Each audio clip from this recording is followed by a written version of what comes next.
From acronym to words, VUCA has set for volatile, uncertain, complex, and ambiguous. Pronounced businesses have embraced the shift from striving to be the best in the world to being the best for the world. Entrepreneurs, business owners, and ever-thriving magnates clutch their vision to navigate volatility, broaden their understanding to handle uncertainty, gets connected to make sense of complexity, and excel being agile to respond to ambiguity.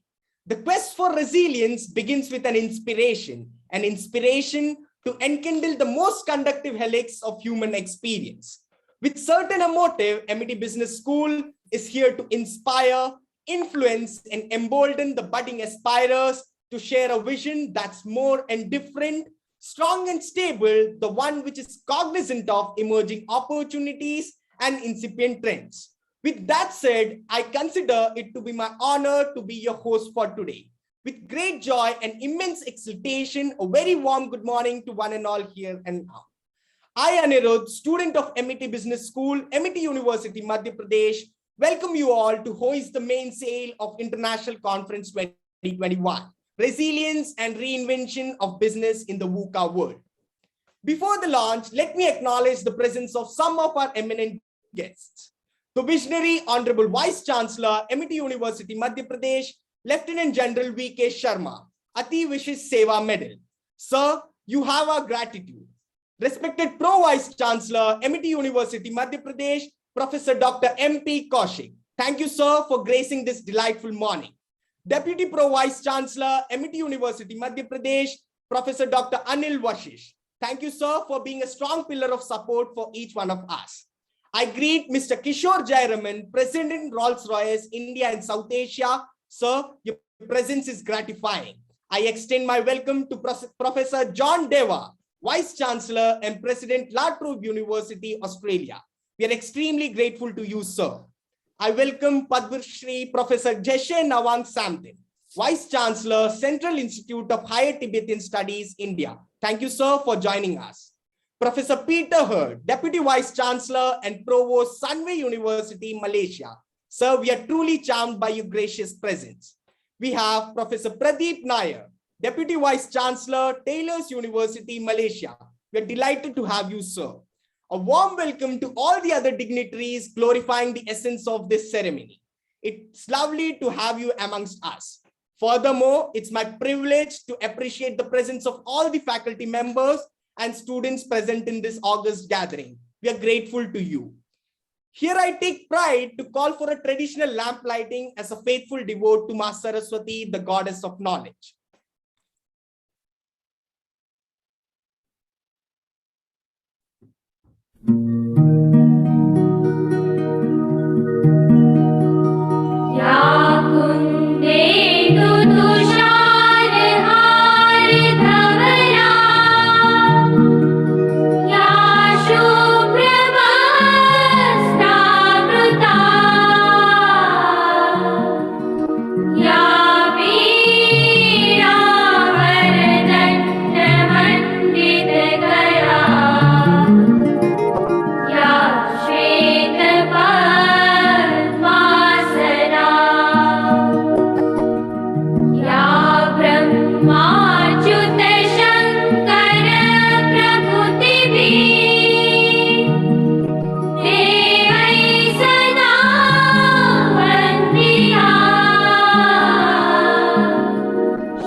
Now I welcome Professor Dr. Anil Vashish, whose brilliance emulates his intellectual equity.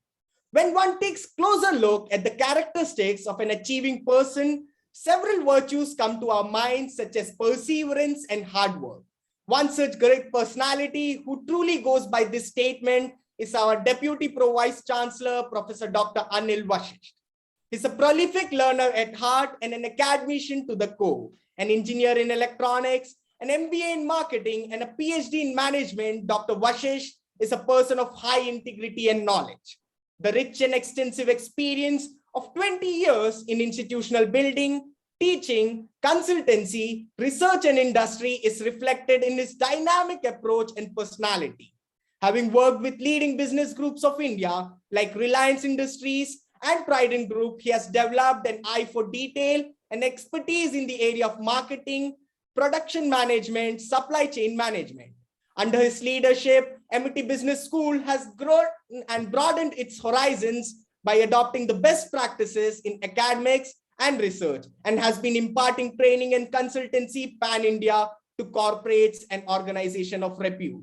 Dr. Vashisht has traveled across the world understanding the global management education scenario in universities like Harvard, Stanford, MIT, Kellogg's Business School, to name a few. He's also the Director of International Affairs at MIT University, Madhya Pradesh. He's a dynamic personality, an excellent orator, and an able academician. Here I welcome him to set flavors to this morning bonanza.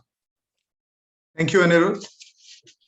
Honorable Vice Chancellor, MIT University, Madhya Pradesh, Lieutenant General VK Sharma, Pro Vice Chancellor, Professor Dr. MP Kaushik, Mr. Kishore Jayaraman, President, India and South Asia, Rolls-Royce, Professor John Dever, Vice Chancellor, La Trobe University, Australia, Padma Shri Professor Geshin Awang Sampton, Vice Chancellor, Central Institute of Tibetan Studies, Professor Peter Hurd, Deputy Vice Chancellor, Sunway University, Malaysia, Professor Pradeep Nair, Deputy Vice Chancellor, Taylor's University, Malaysia, dignitaries, colleagues, faculty members, and dear students, a very happy morning to all.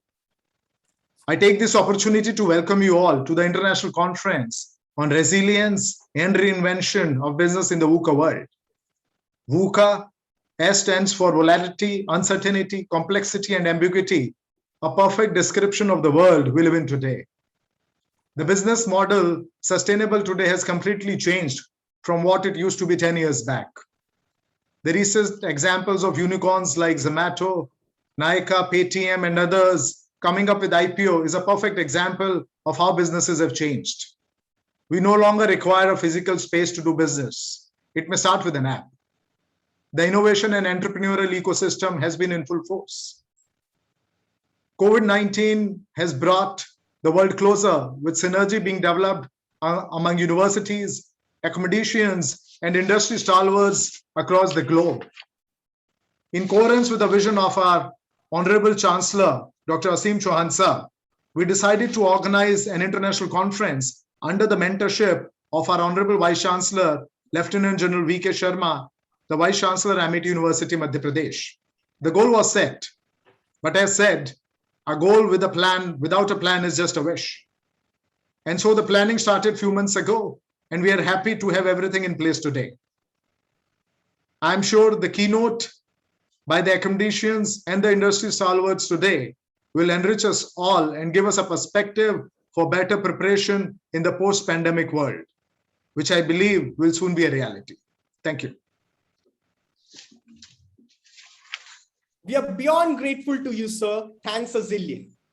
Now we have an incredibly magnificent leader, our respected Vice Chancellor, Sir, Lieutenant General VK Sharma, Ati Vishish Seva Medal. His warmth emulates a significant consideration for us students. He's a man full of virtuous insights. His sail of life gives each one of us an unexplained energy. So VK Sharma is an alumnus of erstwhile King George School, now called as the Military School, located in Chail, Shimla.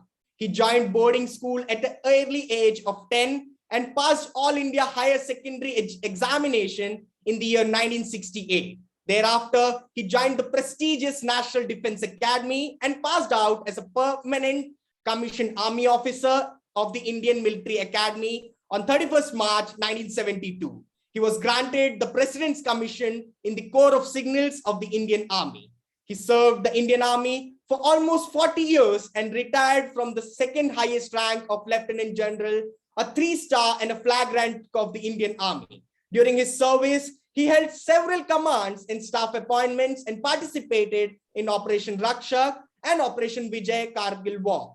He also served almost 7 years in the J&K Valley in Srinagar in ranks of captain, colonel, and brigadier. He has also been an excellent academician in addition to being a military leader. He did his BTech in Communication Engineering from College of Military Engineers in Pune and Military College of Telecommunication Engineering MCT, MTech from Pune University, and a Masters of Management Studies from Osmania University, all in first class with honors. He has also been an instructor at the Institute of Armament Technology, Pune, which now has been redesignated as Defense Institute of Armament Technology. He has had a unique distinction of standing first in all academic courses. During his service in the army, he has traveled to almost every nook and corner of the country and also held military delegations to France, Germany, and the US. His last assignment in the army was a commandant of a MCTE, which is now not only a premier institute and a communication engineering institute, but also a center of excellence in electronic and cyber warfare for the Indian Army. For his meritorious service to the nation, he was awarded the Ati Vishish Seva Medal by the Honorable President of India on 26 January 2011. He has also held the appointment of Colonel Commandant of Corps of Signals for a period of almost 4 years. He is the founder Vice Chancellor of MIT University, Madhya Pradesh, Gwalior. The university has been adjudged the best private university in Madhya Pradesh by CMAI under his able guidance. He has also been instrumental in introducing a host of best practices aimed at fostering academic excellence in the university. He is also holding the additional charge of being the officiating Vice Chancellor of MIT University, Maharashtra since August 2020. Sir, consider it to be his endeavor to provide quality education to the youth of this country so that they become responsible citizens and contribute effectively towards national growth. Our smiles indicate our warmth and happiness in having you here, sir. I welcome you to address this August gathering. Sir, please. Thank you very much, Anirudh. Respected Mr. Kishore Jayaraman, Professor John Devar, Professor Gisha Nawang Vibhushan, Professor Peter Her, Professor Pradeep Nair, Dr. MP Kaushik, Dr. Anil Vishisht, Dr. Asta Joshi, Dr. Naresh Kedia, Dr. Harinder, and all the panelists who are present here, and also all the participants who have joined for today's international conference and who are listening to me today.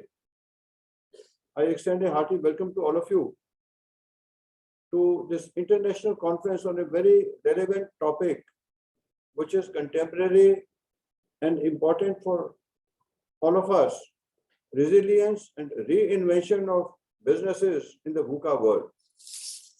Now, the term VUCA, which you all know, stands for volatility, uncertainty, complexity, and ambiguity. This was coined by the US Army, by their War College in 1987, after the Cold War just ended. Before that, there were only two superpowers, that is America and USSR.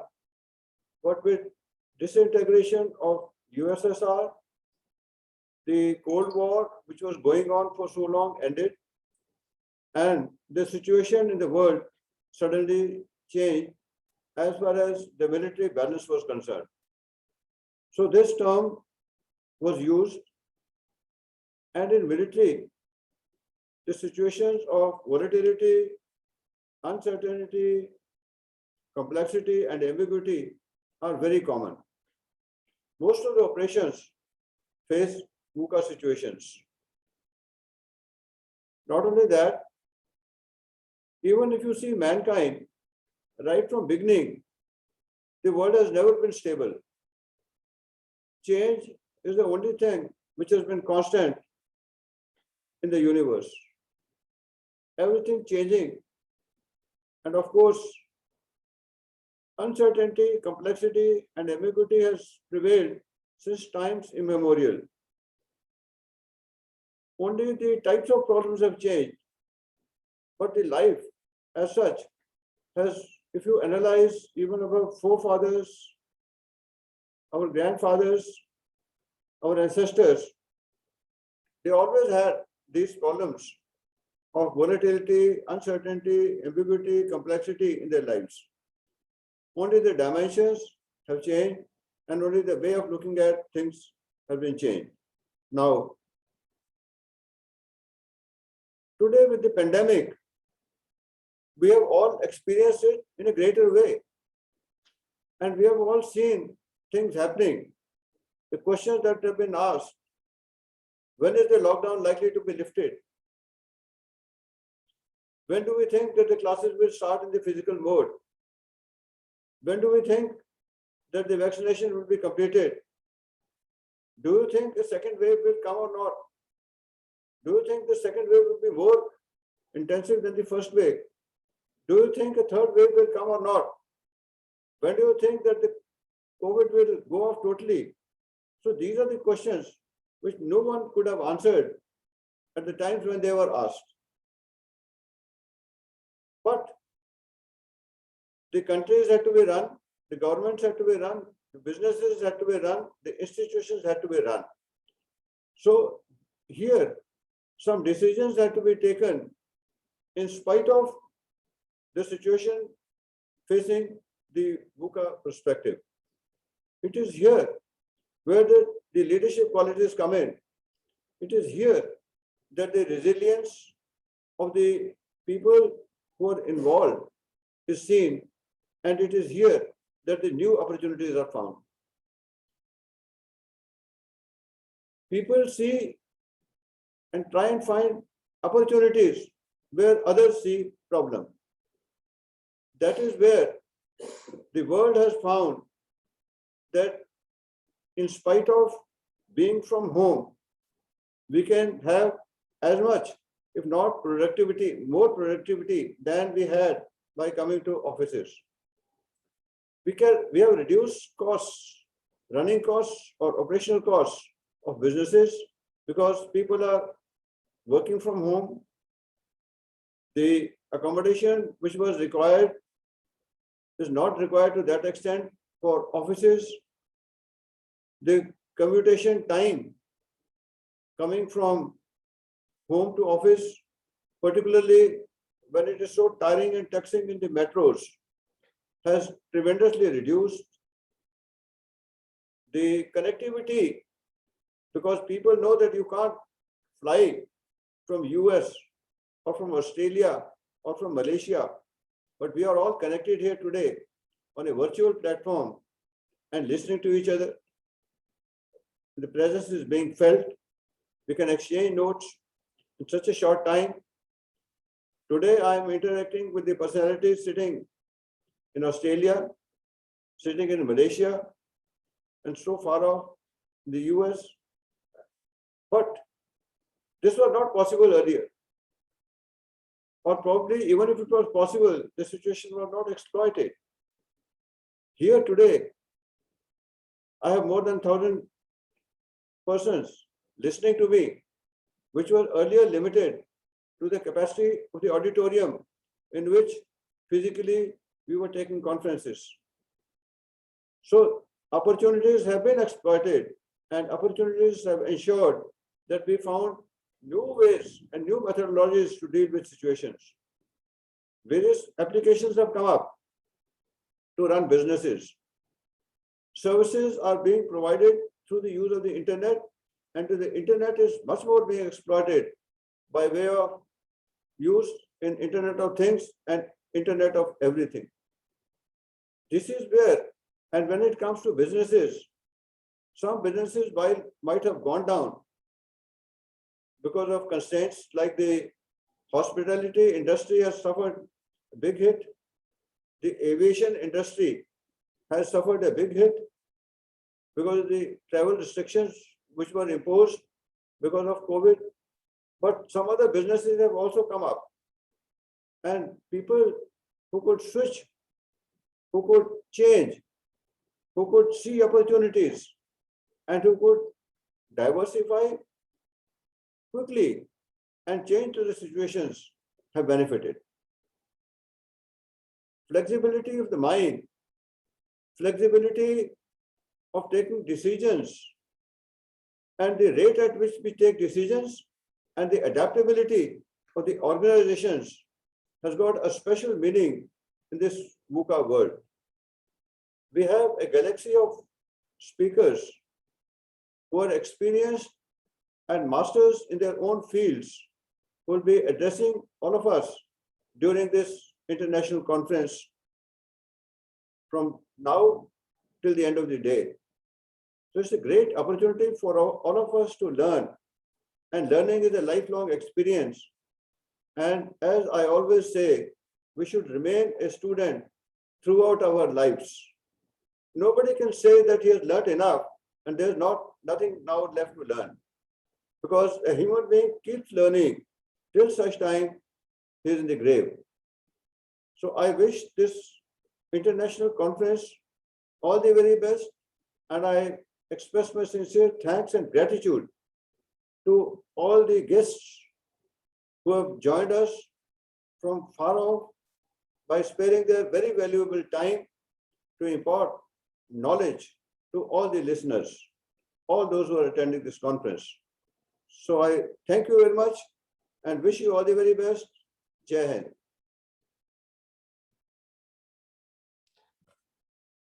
We are profusely overjoyed to hear it from you, sir. Thank you so much.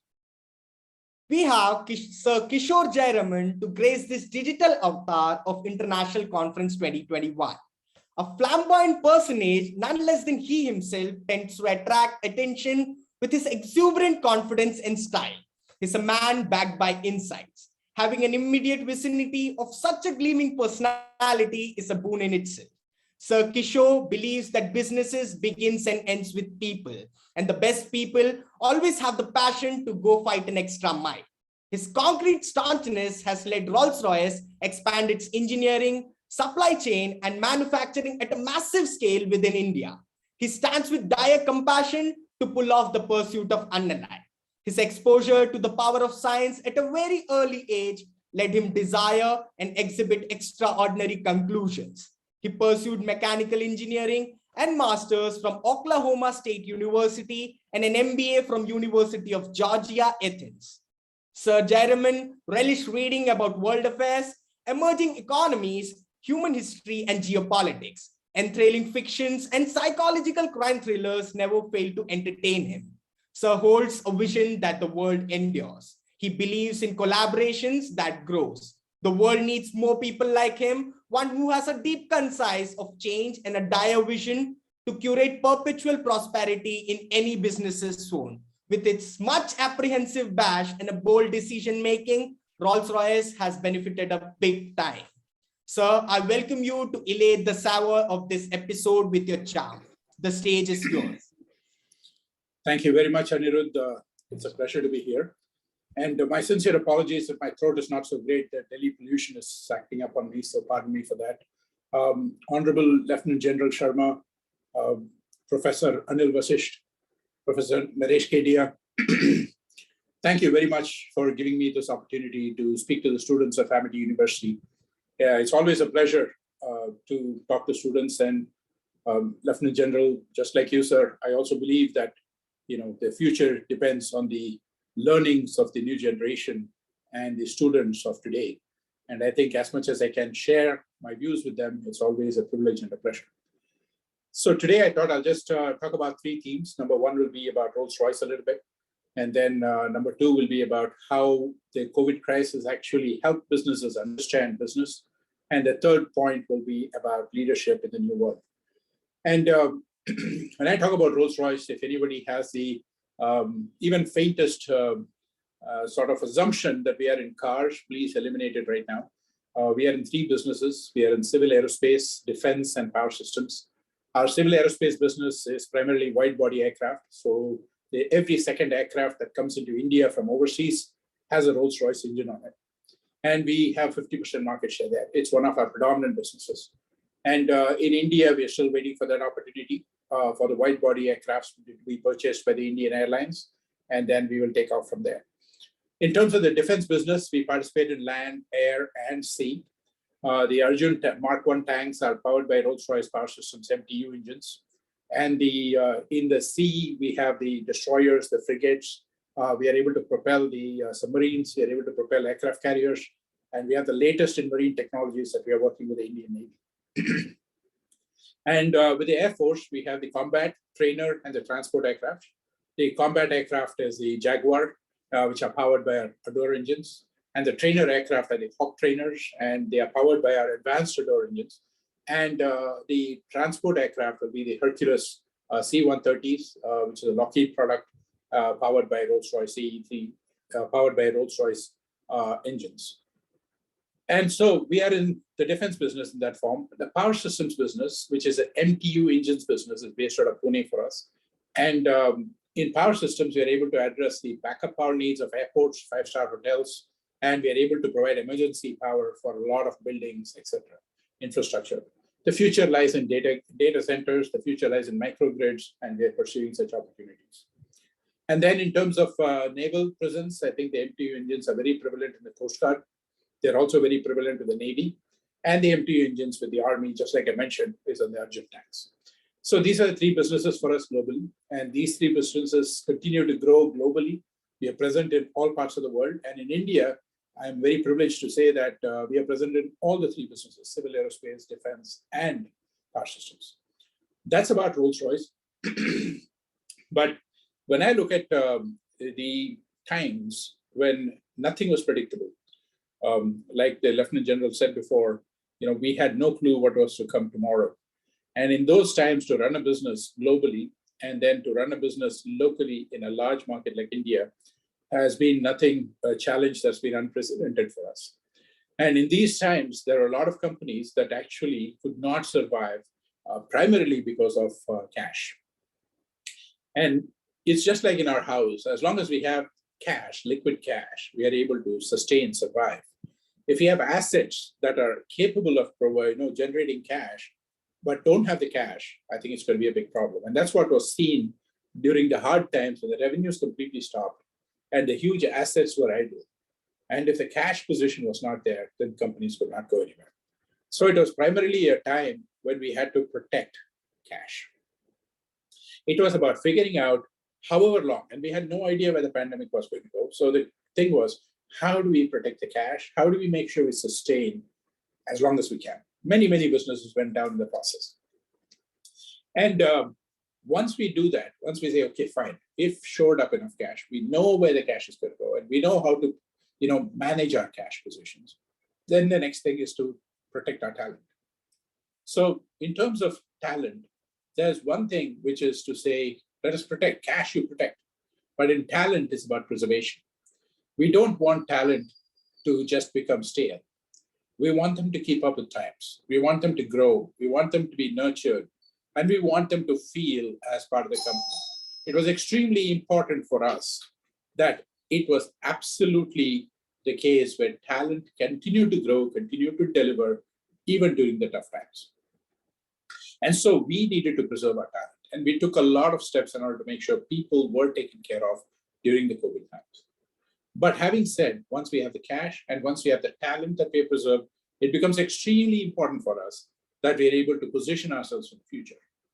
And I think the future would not be there for us if we did not know how to manage the programs that we had. Cash was a crunch, but you still needed to invest for the future. How do you balance the investment?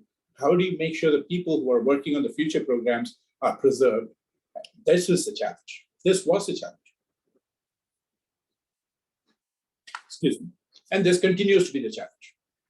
So I think at some point in time, things are looking better now. So I think as the whole burning platform seems to be in our rear view mirror, I think now is the time for us to regroup and start thinking about everything that we had to think about a little more differently. And say, how is it now the positioning happens much faster? How is now the preserved talent is applied more efficiently and productively? And how is it that the cash that we've been able to somehow manage to sustain the business, excuse me, sorry, is able to be deployed properly? And so I think between these, the change that happened at the pandemic time the change that's happening today is going to lead us into a world which is going to be very, very different. People are not the same. Thinking of people are not the same. Everyone is now looking at a work-life balance than ever before. Everyone is asking questions about waste of transportation time. Coming to the office from home, how much time does it take? Can I use this time productively? So there is a lot more thinking on the part of people about how they deploy their resources. And companies have to match it. And companies will have to say the deployment of resources are going to be different. People are going to think differently about their own resources. How do we make the intersection grow so that in the future, companies deliver productively and efficiently with the resources available? So in the new world that we look at, I think the 3 A's become very prevalent in my mind. And number one there is adaptation.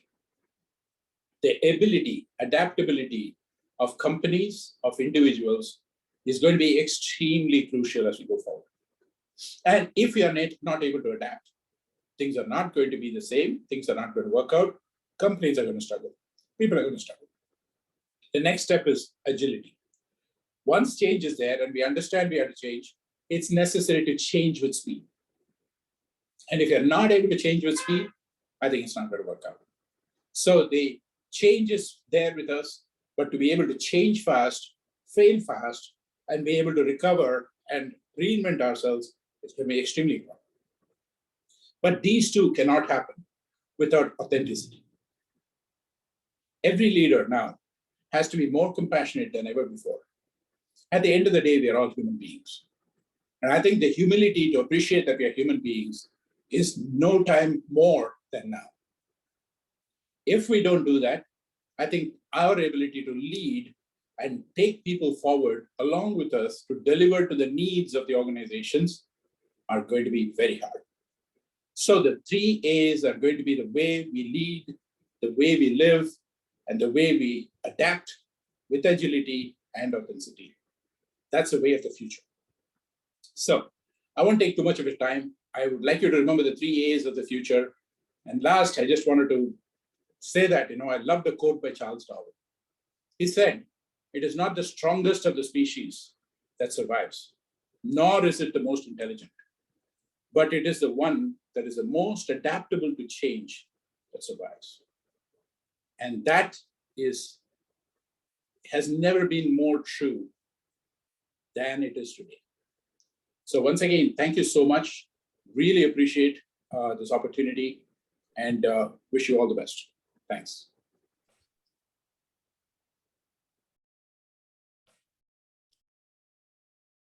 We are beyond grateful to you, sir.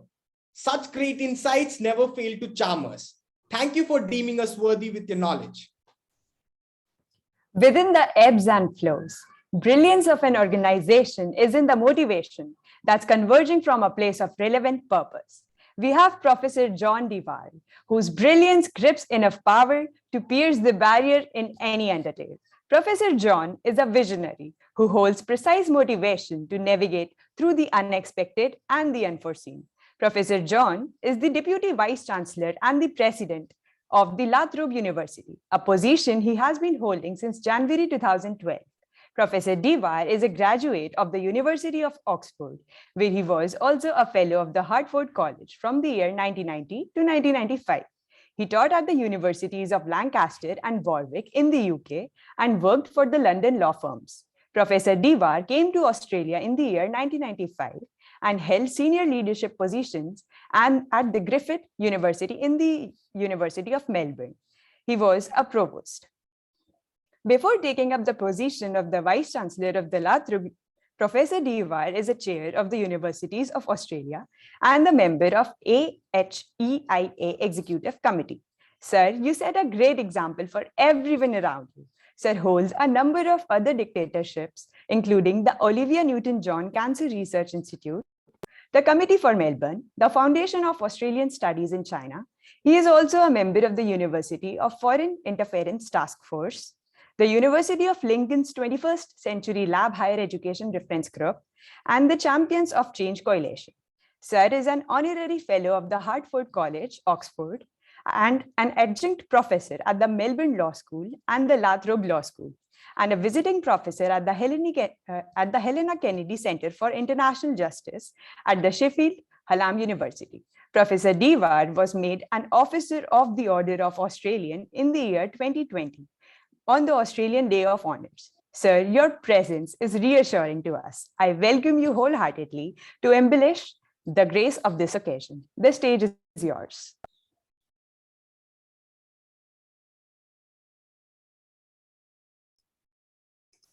Thank you very much, Shirali. That was a very generous introduction. Namaste. Good morning to all of you in India from here in Melbourne, where it's 4 o'clock in the afternoon.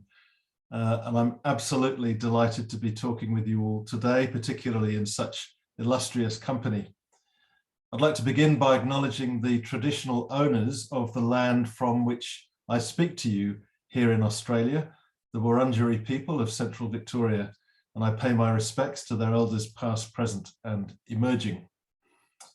I'm particularly pleased to be speaking at this event because La Trobe University has been a partner with Amity University since 2017. The missions and values of our institutions are remarkably similar, and we're working together in a number of areas, including teaching, research, and student exchange. And thank you particularly to conference convener Professor Naresh Kedia for inviting me to talk. Naresh has been extremely diligent in the preparations for this event, I can assure you. I'd also like to acknowledge Professor Gurinder Singh, who's the Group Vice Chancellor of Amity Universities.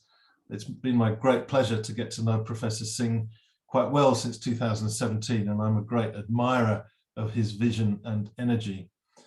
And also Lieutenant General VK Sharma, the Vice Chancellor of Amity University, Madhya Pradesh, Professor MP Kaushik, Pro Vice Chancellor, Amity University, Madhya Pradesh, Professor Anil Vashisht, Deputy Pro Vice Chancellor, Amity University, Madhya Pradesh, and Mr. Kishore Jayamaran, President of India and South Asia Rolls-Royce, Professor Peter Hurd, the Deputy Vice Chancellor of Sunway University, Malaysia, Professor Geshe Nawang Samten, the Vice Chancellor of the Central Institute of Tibetan Studies, and Professor Pradeep Nair, the Deputy Vice Chancellor of Taylor's University in Malaysia. It's a very impressive list you've assembled here.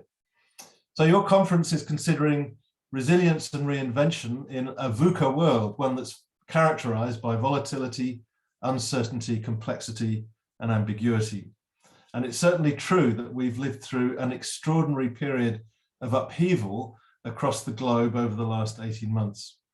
And I've been asked to talk about how transformation in the economy has fed into higher education and how universities must reinvent themselves in the light of COVID-19. I'll give some examples of our experience at La Trobe to illustrate the points I'll be wanting to make, but I think many of the lessons that we've learned are universal and could apply equally in India, Australia, or anywhere else. The main thrust of my argument is that the pandemic has created the conditions for a big shift in the way that universities operate, and has done so in a way that will accelerate trends that I believe were present before, and means that these shifts will take much less time to occur than would have been the case but for the pandemic. So the pandemic has acted as a catalyst or as an accelerator for things that I think would have happened anyway, but they will now happen much faster.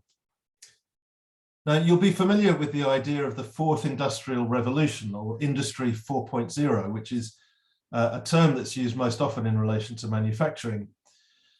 And in the past, and I think at a previous talk to Amity University, I've talked about an analogous concept or a similar concept in higher education, because I think that COVID-19 will accelerate a shift to a new type of institution, which you can think of as University 4.0. It's a university that's much more outward looking, more focused on the careers of its graduates, more deeply connected with the communities and industries around its campuses, and more directly concerned with helping society deal with economic challenges, particularly the need to increase workforce skills and to drive an uplift in productivity. And I particularly like to comment that someone made earlier about the shift from world class to being for the world.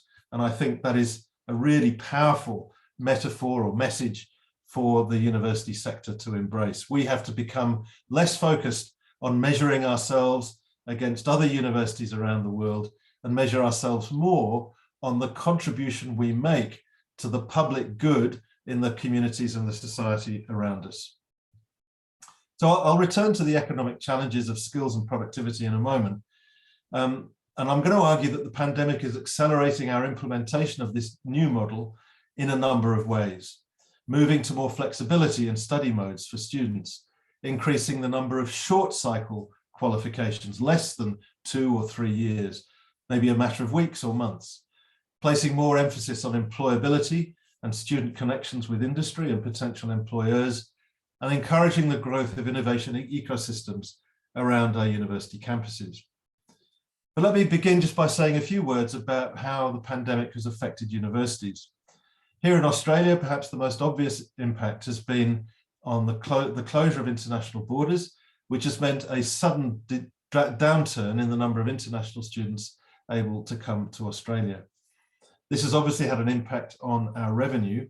Across the country, university revenues have fallen by about 4 to 10% compared to 2019. That's a very big impact. Now, very early on in the pandemic, we made a decision at La Trobe that this would require not just a bit of belt tightening here and there, but would require a fundamental reset for the university. If you're going to lose a significant amount of your revenue, then you have to change the way you do things and change them quite profoundly. So this led us to make 6 key decisions very early in last year that shaped our new strategy for managing the pandemic. The first was an absolute commitment to universities playing a vital role in economic and social recovery from the pandemic. In Australia, we've had our first recession in almost 30 years. And in some sections of the community, unemployment is rapidly rising. And that's particularly true amongst young people and amongst those in the lower socioeconomic classes. In fact, the pandemic seems to have had a very strange impact on the economy. Some bits of the economy have completely collapsed, while others are doing extremely well. So we have to face a world in which that is a reality. And we took the view that our primary role will be to assist individuals and communities who have been affected by the pandemic to get back on their feet as fast as possible and to help prepare people for work in the new growth industries. So that has shaped a lot of our thinking. The second decision was that we had to become more efficient. Universities are not always the most efficient organizations. There's a tendency for costs to accumulate. So another decision we made was that we must become as efficient as we possibly could. And central to that has been and is currently a major digital transformation of our systems and processes and a complete redesign of our operating model and structure to focus in a laser-like way on that issue of efficiency. The third decision we made was that the traditional 3-year undergraduate degree or 2-year postgraduate degree is no longer what people need necessarily. They will continue to have an important role, but we think the circumstances we face require much shorter courses, things that take a matter of weeks or months rather than years. These would be delivered online, designed and developed very closely with particular industries whose skill shortages they're designed to address. And as I said, offered over a relatively short space of time. We think that this will become an increasingly important feature of what universities do in the future. Short cycle, employment aligned qualifications. The fourth decision obviously relates to the use of technology. One of the things that the pandemic has done has been to accelerate rapidly the uptake and the acceptance of digital technology in teaching. It's broken down the resistance we previously encountered from staff and from students to doing more study online. Back in March of last year, we had to move 2,000 of our subjects online in the space of a week. And both our staff and our students have been pleasantly surprised at how well this has worked. And our student satisfaction is much higher than we expected it would be. Now, of course, not everyone has liked the move to online. Views differ, and we've noticed a very sharp division of opinion among students on this point. So that's one reason why we've decided to offer our most popular degrees in what we're calling StudyFlex mode, so that students can make their own choices about their mode of study and can easily switch between them. We're also going to expand our online offerings in areas where we have recognized strengths and a national and global reputation, and where we think we can attract a cohort of students from all around the world. Now, we were planning all of these things before the pandemic, but the pandemic meant that we had to accelerate them significantly. Now, of course, face-to-face teaching will continue once it's allowed again, and it will be very soon. But we see our future as being one in which much more choice is placed in the hands of the students as to how they want to work and study. The fifth thing we decided was to play to our strengths. When you're faced with constraints on revenue, you have to decide on the things you want to be really good at. That's meant that we're focusing our investments in our research. We can't be good at everything, but we can be world-class at a relatively small number of things. We also decided that we could no longer sustain courses or degrees that had very low student numbers. So we've really looked again at our course profile and reshaped it in the light of the pandemic. The final thing we decided was that we had to get much better at partnering with industry, and that our role as a public-spirited university, a university that wants to play a full part in community regeneration, was that we wanted to accelerate the growth of innovation ecosystems around the university.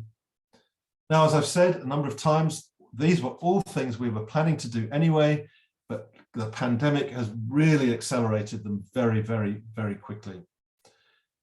And I think these will be some of the permanent marks left by the pandemic, and to which I think we must respond. My view is that universities that move quickly towards this University 4.0 model will be better prepared to emerge from the other side of the pandemic than those who prefer to see it just as a temporary problem that will be survived with a bit of cost cutting here and there, but no fundamental change.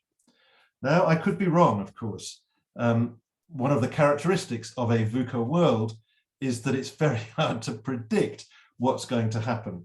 But that's my assessment of how things will change. Now, I was going to give you some examples of the things that we did during the pandemic that exemplified this public-spirited or public good mission. The short courses we ran for people who were out of work or who wanted to reskill, which were incredibly successful. So I'll just give you one example. We took 3 modules from our MBA and made them available free online to anyone who was interested. And this was called the Leaders in Lockdown program.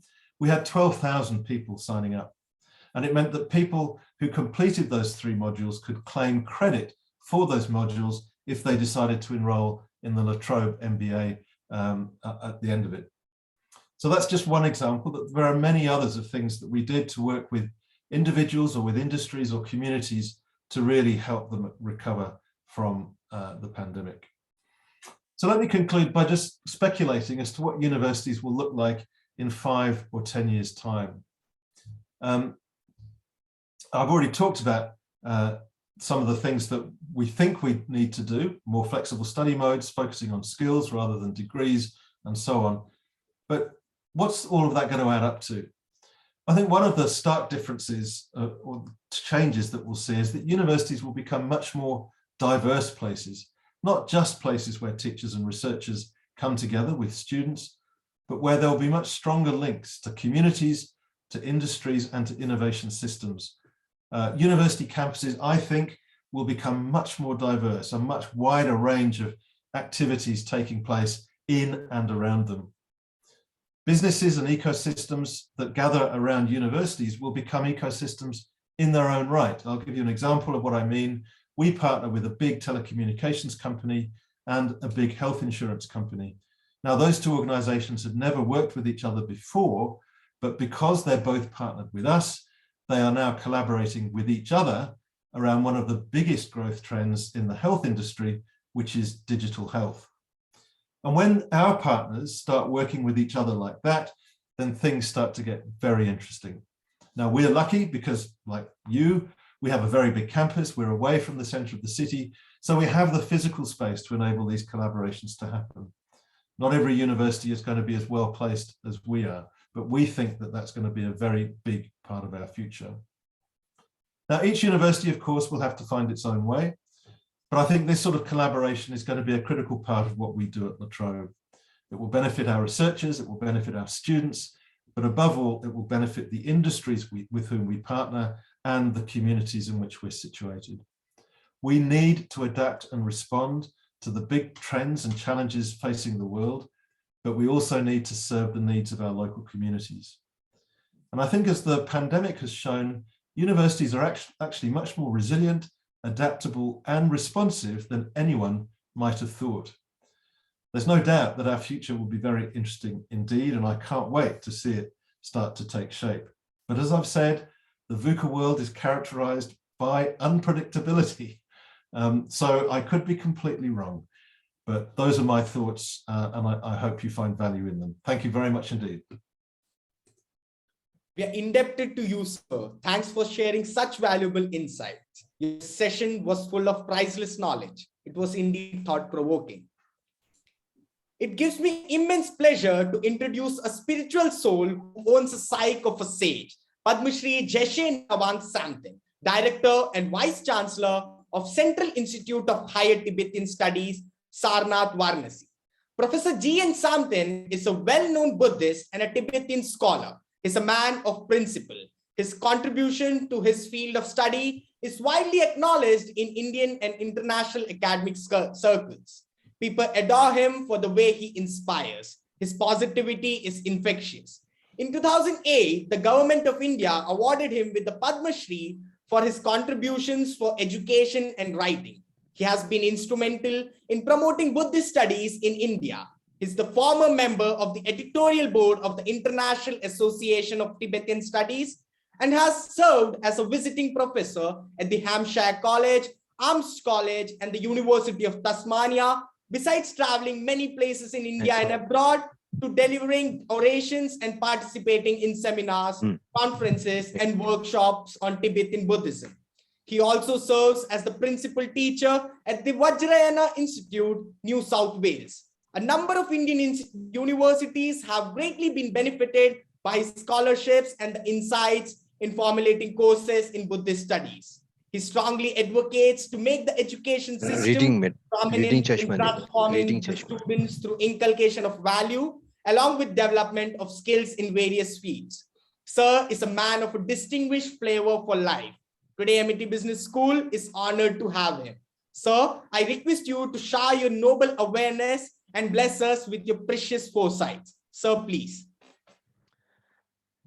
Thank you very much.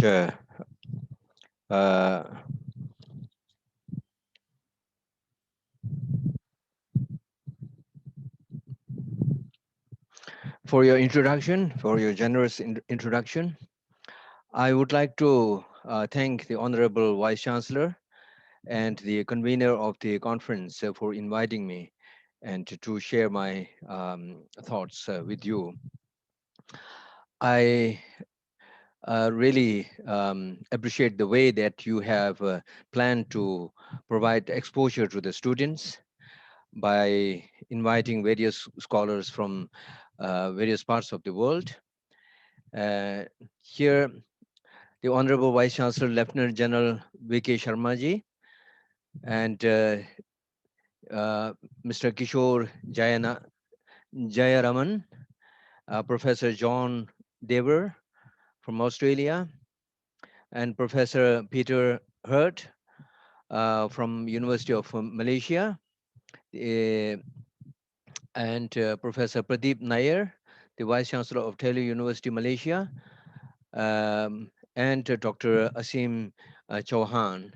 So I really appreciate the way you have chosen the topic of this conference by addressing some of the very crucial kind of issues, and I have seen the subtopics that you have chosen, and there's a wide range of topics that covers almost all of the area of the business. And also I like the title that you have given to this conference, which is the resilience and reinvention of a business in VUCA, in the VUCA world. I would like to say that it is really, you have, the way you have organized it is a reinvention of business. And I would like to add one more thing, that rediscovery of the business, and the energy and potential of the human being to cope up with this kind of situation, and also further development, and make this world a better world to live. So I would like to start saying that we have the modern civilization, and I not at all want to undermine the importance of the modern civilization. And however, it has emphasized the importance of the material world. And so that is one thing that I would like to address. And we cannot ignore the importance and the contributions of the inventions and discoveries made in the modern world through with the modern civilization, and it's important and impact. It is the impact and the gift of the modern civilization of science and technology, that we are able to speak and learn from each other, even in this very crucial pandemic situation. Um, Virtually, we can meet and share our thoughts and interact. And this is also certainly a great gift of modern technology and science. So we must not underestimate and the and undermine the importance of the modern civilization, that is basically the science and technology. However, as I said, that uh, the modern civilization is basically material oriented, and that is why people rather appease the five sensual faculties, and everybody runs for happiness, everybody runs for a better life and a joyful life. But the way we run after appeasing the senses of faculties, uh, it actually, we have a great misunderstanding that by appeasing, by providing the required objects or materials to appease our sensual faculties, we may achieve happiness. This is a fundamental kind of mistake, misconception that we have. So if we understand this and apply this in our life will be certainly much different. So we have our sensual faculties of visual faculties, and then ear, nose, tongue, and the tactical senses. And we always have, as I said earlier, to appease our visual faculty, we seek some kind of beautiful things, and then to hear something beautiful, and to smell something beautiful, and then to taste something wonderful, and then have a tactical kind of to satisfaction, have a better dress and things like that. So all these are merely appeasing our sensual faculties. And we five senses are the kind of major area of faculties that we majority of 99.9% people in the world run after that to appease our sensual faculties. So in fact, are we happy by providing, by appeasing these sensual faculties? Not at all. For a while, we might feel satisfied, enjoying, but that kind of transitory enjoyment, ends, and then nothing is left out because we have not been able to develop that kind of, capability to make our mind more peaceful and more happier without much relying on these external materials and without much engagement and relying on the engagement of the faculty of sensual faculties. We have left out the most important sense, that is the sixth sense. Many times people regard sixth sense as a sense of a mystery or something like that. That is not that we cannot manage it. It just is left to the mysterious kind of a mystical domain, and then we wait for some good results, but it is left out to be you know uh, left out that we cannot manage them, we cannot have a control, we cannot regulate those things. But this is not the fact. In fact, our mental faculty, that covers the entire, that even governs the five sensual faculties. So five sensual faculties are governed by our consciousness or mental faculty. And then mental faculty itself is such a wide um, kind of domain that more than half of the objects of our engagement are within the domain of mental engagement, mental domain, right? And the conscious domain of consciousness. And many times, or most of the times, our sensual faculties are also governed by the mental faculties. For example, if we are having a good view or something like that, if we have having a tea and having a pleasant kind of time, all of a sudden if we get bad news, then that bad news affects our tranquility and peace and joy, and then everything is destroyed. We cannot have the good taste of the object that we are consuming, and then our entire mental tranquility is lost. So that is because the mind actually not only governs but also dominates the sensual faculties and most of our mental domain. So that is why it is the mental domain, the mental faculty, which is vast and also very complex. And there has been in the ancient traditions of West and East, and particularly in India, the ancient tradition has explored a lot in the domain of the consciousness, in the domain of mental faculty. And that kind of mental faculty has two components: the cognitive components and the emotional component. And a cognitive component has the cognitive kind of efficiencies and factors, and on the other hand we have the emotional kind of the factors. And we are driven by emotions, right? Most of the human beings and are very much driven by.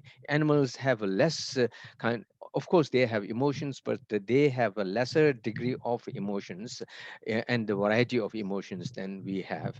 But the how to understand the mind and its complexity, its a system, is very much dealt with great detail in the Indian different kinds of Indian traditions. And here today I am referring to particular Nalanda Buddhist tradition of ancient tradition, which has explored to the depth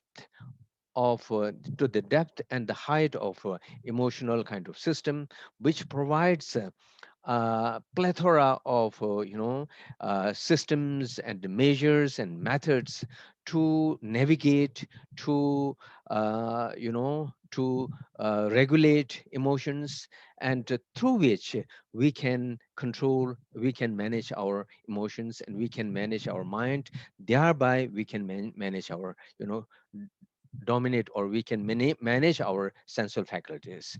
And any kind of situation that we confront, that can be managed. I really like, one of the speaker has said that we have learned a lot.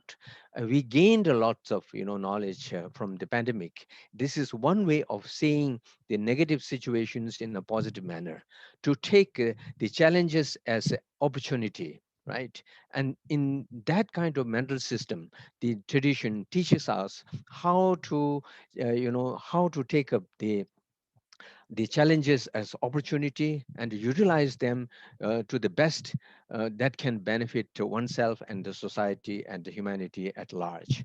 So in order to understand the, the details of the system, the Nalanda system has provided, as I said earlier, extremely details of the inner world, the mental system, the emotional systems, how each, and then to understand and identify the nature of each of these emotions, how, either the destructive ones or the positive ones. We have emotions like destructive emotions like anger, hatred, attachment, jealousy, and things like that, which are very destructive for oneself and destructive for others as well. And at the same time, we have emotions like compassion, loving kindness, and then patience, perseverance, and things like that, which are positive and which are productive. Once we have, certain amount of cultivation of these practice of these positive emotions, then we can be a productive person, we can be a positive, our life becomes much more peaceful and happier. So this is how they have, developed this whole system. So the science of mind in ancient Indian Nalanda tradition, uh, in the science of mind, they have explored through meditative, the procedures, exploring into the nature of these different kinds of mental systems, different kinds of emotions, positive and the negatives, and how destructive they are, their functions, how constructive they are, and then how, in the case of negative emotions, how to reduce the negative emotions, and then how much we can maintain that kind of reduced state. And also at the, when one reaches to the height of one's spiritual practice, how one can eliminate those, the these kind of, they eliminate these negative emotions, and then reach the, to the highest extent, the positive emotions. So these are the science of mind that the ancient Indian system in general, and particularly of the Nalanda Buddhist tradition, has discovered. And now we need to rediscover it in the context of the modern education system and in the context of the modern society, which this should not be looked at as a, a religious content. Rather, these are the sciences that anyone can learn without relying on any religious kind of dogma and religious belief, like the creatorship and the uh, rebirth and things like that. Without touching any of these factors, religious factors, one can practice how to navigate, how to control negative emotions, how to promote, the positive emotions. These are widely dealt, in comprehensive, extensively in the tradition. And also, it is not simply a kind of knowledge system. It is a practical, kind of tradition that is still surviving. As you know, that a part of this tradition is mindfulness training, the mind training. And the mind training gives a training to the mind how to navigate, how to regulate one's emotion. And now the modern science has, I must look at the time, modern science has, done a study in collaboration with the Buddhist masters and practitioners and philosophers. And for the last over, more around 2 decades, more than 2 decades, the world's top neuroscientists have done research on this and then found immense kind of impact on our mind if we do, the meditation on mindfulness, and then, which can help us to reduce the negativities, and at the same time, it can help us to promote the positive emotions like compassion, which are the fundamental foundation of obtaining the and peace and joy in our life. For example, the anger is, seen as a protective kind of measure for oneself. But in fact, in reality, anger is a destructive emotion that destroys your tranquility. And the person who has anger in, triggered anger in oneself, that person becomes the first of all, he becomes the victim of his own anger, and thereby later, he victimizes the other people. So you can see the destructive power of destructive emotions. And it seems that when one has the anger, triggered anger, it seems that the person is empowered with some negative, some energy that he can confront with other people. But this is a misperception, miscomprehension, misunderstanding. Yeah, first of all, the negative emotions like anger destroys oneself first and then destroys others. On the other hand, if we look into the nature of compassion, like the positive emotion like compassion, if you can develop a compassion, it seems that many people feel that the compassion weakens yourself, but compassion empowers oneself.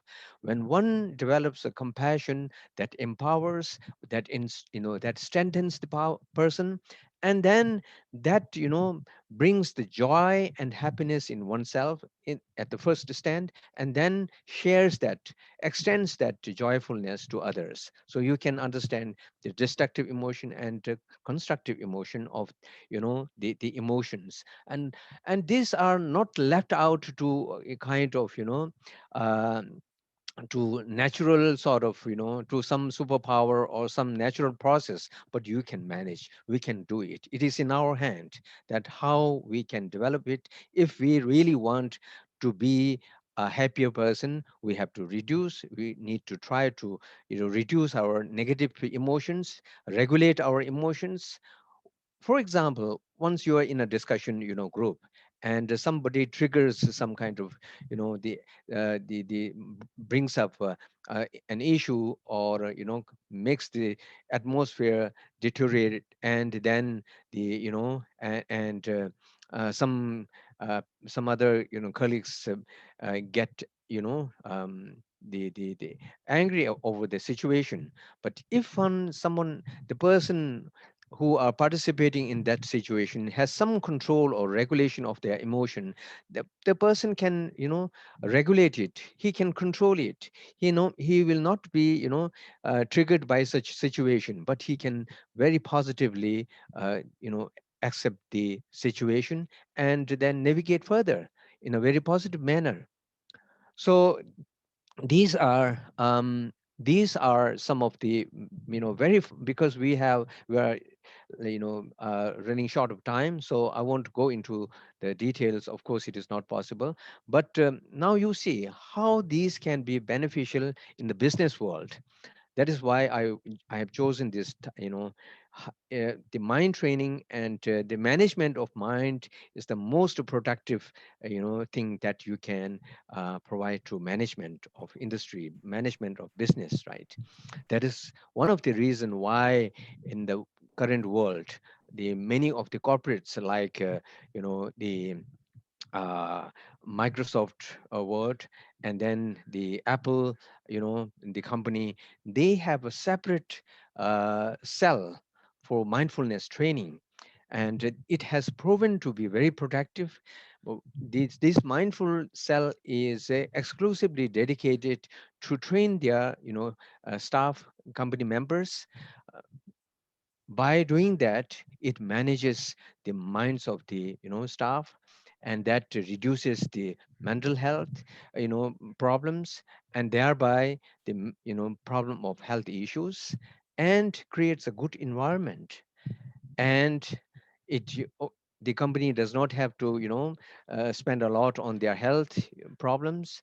And then many, the less kind of company staff take leave to stay away from work to manage their mind stress and things like that.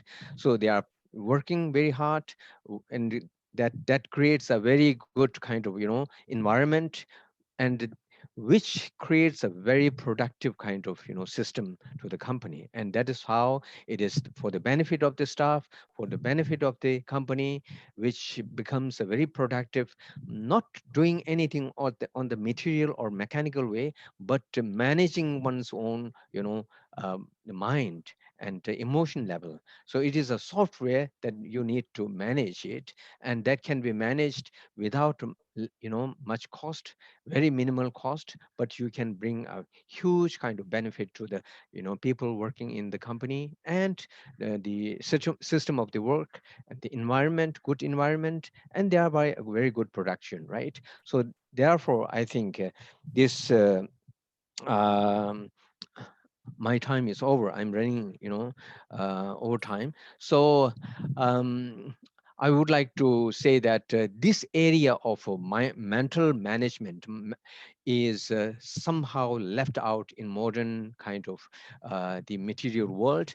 And now the business schools and the business management must include this aspect, which is very important, very fundamental into their daily working system, and also in the business schools, in the education system. Now, at the global level, many of the schools and colleges and universities have included the mind management, emotional management, and system of mind, study of system of mind, and mindfulness, meditation and things like that. They have included in their academic curriculum, and which has shown to be extremely productive and helpful.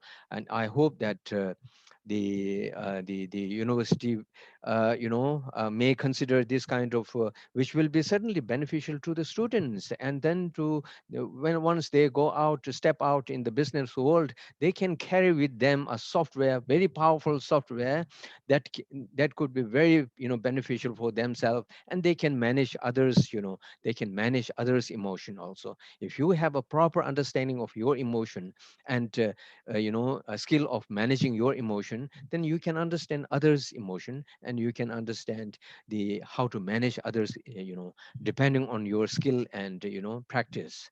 So with this word, I would like to thank you all, for again for inviting me to this wonderful the engagement in this wonderful conference, and sharing my thoughts with you. Thank you very much.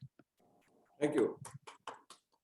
We'll forever adore you for your magnetism, sir. Thank you so much for enlightening us and leaving us with a rare perspective. Our next stalwart is an experienced academic scholar with great research-based insights. We feel honored to welcome Professor Peter Hurd. Professor Hurd joined the Sunway University as the Deputy Pro-Vice Chancellor for Research in the year 2013, and later became the Provost in 2015. Sir graduated with a degree in chemistry from Durham University, UK in the year 1991, and 3 years later, he gained his PhD from the University of Exeter, UK, following a postdoctoral fellowship at the Yale University, USA. Professor Peter returned to UK to take up the academic appointments, first at the Swansea University and then at the Birkbeck University of London, where he spent 12 years. In 2007, Professor Peter moved to Glenelg University, UK, to become the head of the Department of Sciences and Technology, later becoming the Dean of the Graduate School and the Pro-Vice Chancellor for Research. Professor Hurd's research interests lie mainly in the field of NMR spectroscopy and structural inorganic chemistry, but now also includes higher education research, and in particular, understanding how New Year universities can build their research capacity and how well research matrices can be better used to drive performance. Professor Peter is a fellow of the Royal Society of Chemistry and also a fellow of the Chartered Management Institute. Sir, please impart your valuable insights to us. Thank you very much indeed, and thank you for the very generous introduction. It's a bit scary to follow such great speakers before me. I hope I will have at least one or two new things to say, or perhaps if not new things to say, a different perspective on them. If you'll allow me, I would like to share my screen because I'd like to take you through my talk pictorially. Yes, sir, you may please share your screen. So I hope that you can now see my screen. As of now, no, sir. As of now, no. Right. There we Yes. go. How's that? Yes, sir. That's wonderful. Okay, excellent. And let me begin by really saying a bit like John Dewar said, I really like the quote at the very beginning of all this, that we perhaps need to stop racing to be the best in the world and really kind of start to be the best for the world and for others. And I think that also really echoes some of the comments that the previous speaker, Padma Shri Prof. Gisha, was saying, that we spend a lot of time focusing on getting more money, more things, but are we more happy as a result of that? And I think that's a question really that many of us will probably going to be saying perhaps no to that. But whilst I would agree, I think, with almost everything, if not everything that John Dewar was saying, I'd like to look at it from a slightly different perspective. Like any academic, I hope I'm going to leave the audience with more questions than answers. But I hope also that I might have given them within that some tools perhaps to think about as they look forward to the future and think about what those answers will be like. So just a little bit, and now I can't get my technology to work. Bear with me for a moment.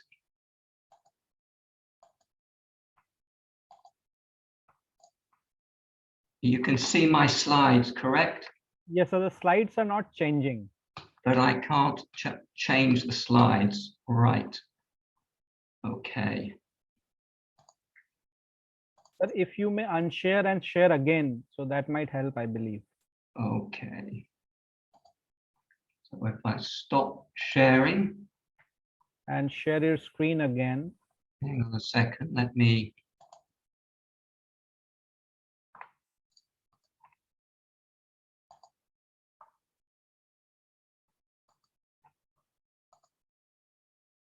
Right.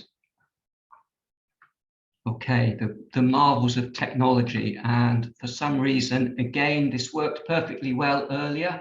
I don't appear to be able to change my slides.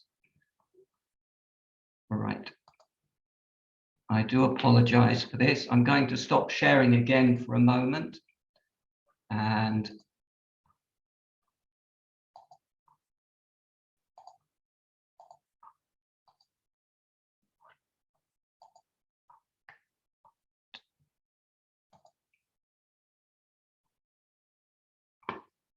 okay, I think I'm now in presenter mode, but do my slides change now? Yes, sir. So it's okay, all right. Well, we'll stick with this. I do apologize for this. You're seeing my presenter mode rather than the slides I hope to show.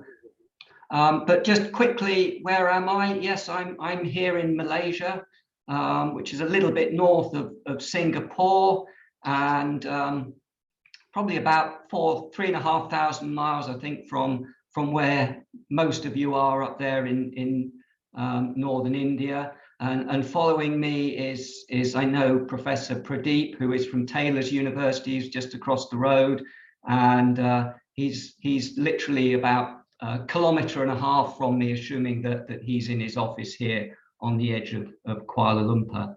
So very quickly, just a little bit about Sunway University. We're a relatively new university. We're about 8,000 students strong, spread roughly around 65 or so programs, 17 schools and a growing number of research centres. And importantly for us, although we are a private university like Amity, we are a not-for-profit university. And I think that's very important to our own founder and to many of those of us who work at the university. We feel it's very important that we reinvest all of the surpluses that we do make back into our education. So back to the topic at hand and thinking about the future of higher education. And when I say back to the future, what I'm saying is I think we need to draw a few lessons from looking into the past, but also let's make sure we don't make the same mistakes that we've made again. And I think what I want to do is begin by just giving you 2,500 years worth of history of higher education in just 4 slides. And I have a feeling that many of the students in the audience will recognize every one of these 4 slides and may well feel that very little has changed over those 2,500 years. So let's begin that journey then in ancient Greece, sometime around 400 years before our current era.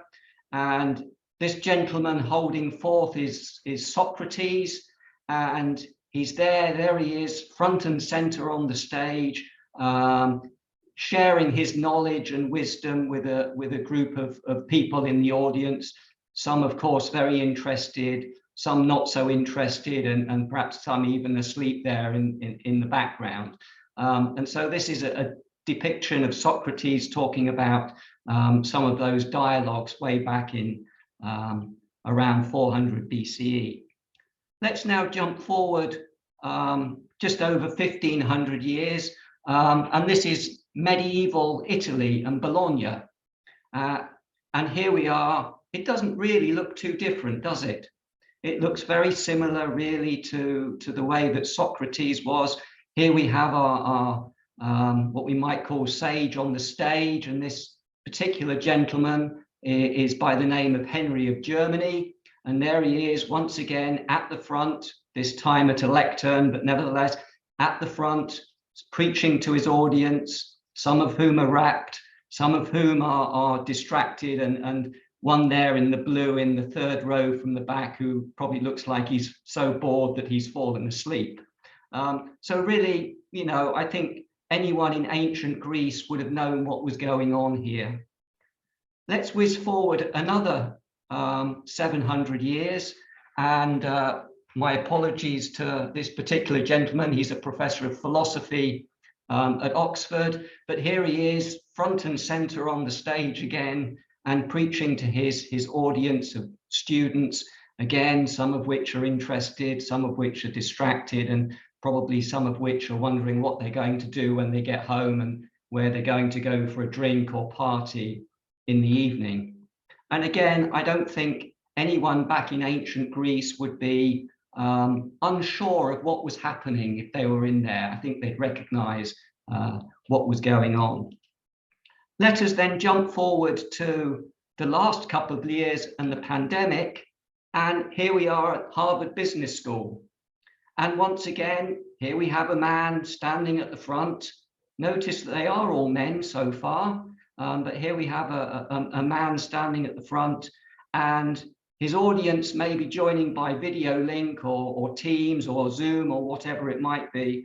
But again, really doesn't look too much different to this, does it? The technology has changed, but really here we have, once again, someone on the stage sharing those wisdoms and really, and I think this is the point, very little interaction is going on between the student and the lecturer concerned. And this really has been higher education for the last 2,500 years. And very little has changed. And it's why many people, I think, complain that universities are so slow to move and don't change. Of course, they change in other ways, but this basic way of how we engage and share knowledge really has been really very slow, if it's changed at all, in those 2,500 years. And then at the end of all of this, what happens? Well, we get ushered into a room with nothing more than what we can remember in our heads, and a pen, and we're presented with a piece of paper with a set of questions that we've probably never seen before, and given 3 hours to answer them. And somehow that tells us what we know about the subject and what knowledge and information that we've been able to store up, at least on the day that we took the examination. And then if we're lucky enough to pass those examinations, we'll end up getting our degree certificate at the end of it. And then off we go, hopefully successfully into the world of work, our interview, into wherever we work. And traditionally, we may have spent 30, 40, or even today, 50 years in the same place of employment before we end up finally having our years of retirement. And so what we've really seen over those 2,500 years is very much a kind of linear life. We've gone through education. Our education formally has probably stopped in our early 20s. We've gone into the world of work, and then 40 years later, we might hope to enjoy our retirement. And so that really has been the higher education, and indeed in many respects, the working landscape for much of those 2,500, if not more years. And before we get, kind of too critical of that system, I think what we should recognize is that it's really brought us a long way. It's taking us from where you see on the left there, which is medieval Europe in this case, but very much a subsistence life, small communities. They too were living in volatile and uncertain worlds. You never quite knew whether the village across the valley might raid you and steal your cattle and your children or something like that. There was probably no health care. You probably died at a relatively early age. And from there, we've leapt forward, and we're almost to a point of launching the James Webb Telescope in a week or two's time. And of course, healthcare. This is a photograph of a modern operating theatre. So that system of higher education really, at one level, has served us quite well over that time, I think. We're more wealthy, we're more healthy, but as the previous speaker rightly asked, are we happier? And I think that is a key question in such rapidly changing times, and particularly in a COVID world where perhaps we've spent a lot of time working and learning from home. We've not had to sit for 3 hours in traffic jams to get to work or home again. And I think many people actually have been a lot happier working from home and under some of the environments that we've faced. So with that kind of look at the past, then I asked myself, what's it going to look like in another 10, 15 years' time? Are we going to go back to the way that we were? Somewhere 20 years from now, would Henry of Germany and his audience be doing the same things? Will they be sat in a lecture theatre with somebody sharing their knowledge with them and just hoping that those people in the audience learn something of the wisdom that he's got to share? And I think the argument that you heard from Professor John Dewar earlier, and I would certainly agree with it wholeheartedly, I think the answer to that is no. I don't think we can carry on doing the way we've always done it. It's a quote that they often attribute to Einstein, but it may not have been him, but he's quoted as saying that if you carry on doing the same old things that you've always done, expecting a different outcome, well, that's a definition of insanity.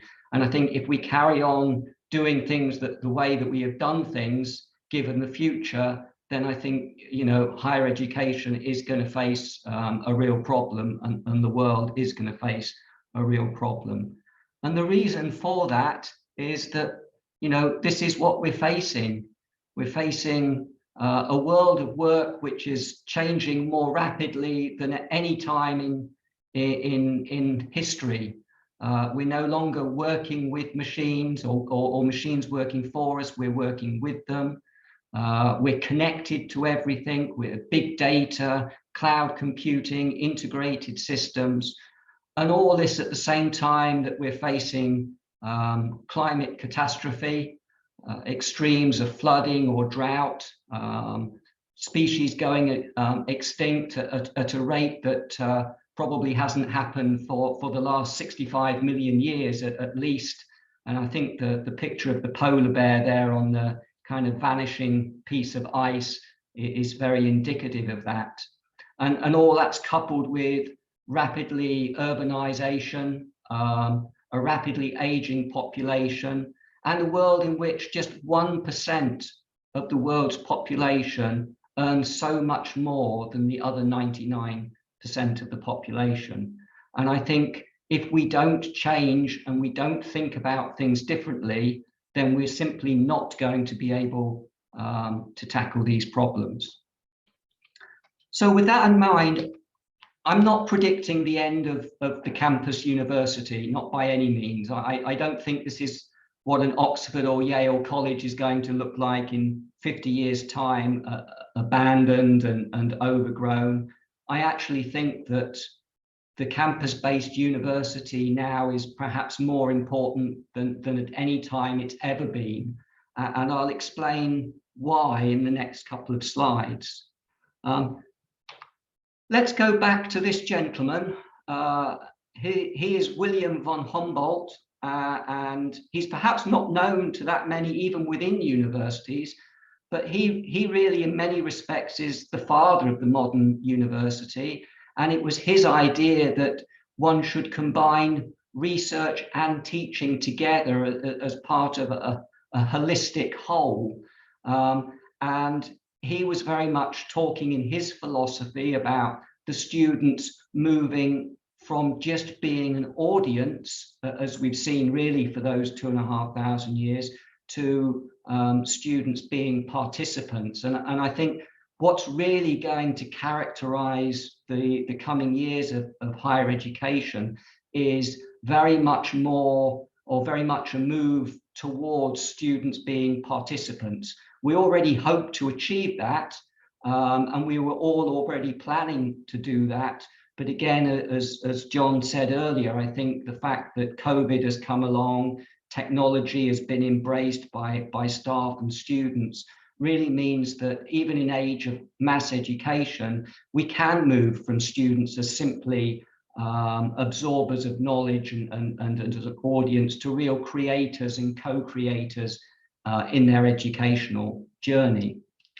And the reason I think that's important, and I want to quote Edward Wilson here, who was a social biologist in America back in the 1920s, so about 100 years ago, and he reminded us that we have Paleolithic brains with medieval institutions, that's perhaps the universities, but we live in an era of what he described as godlike technology. And of course, that technology since his time has changed beyond even any recognition that he might have had, and so rapidly. But if you think about how we learned, and we learned back in those early days by doing things. We learned by trial and error. We learned by challenging ourselves. We learned by practicing.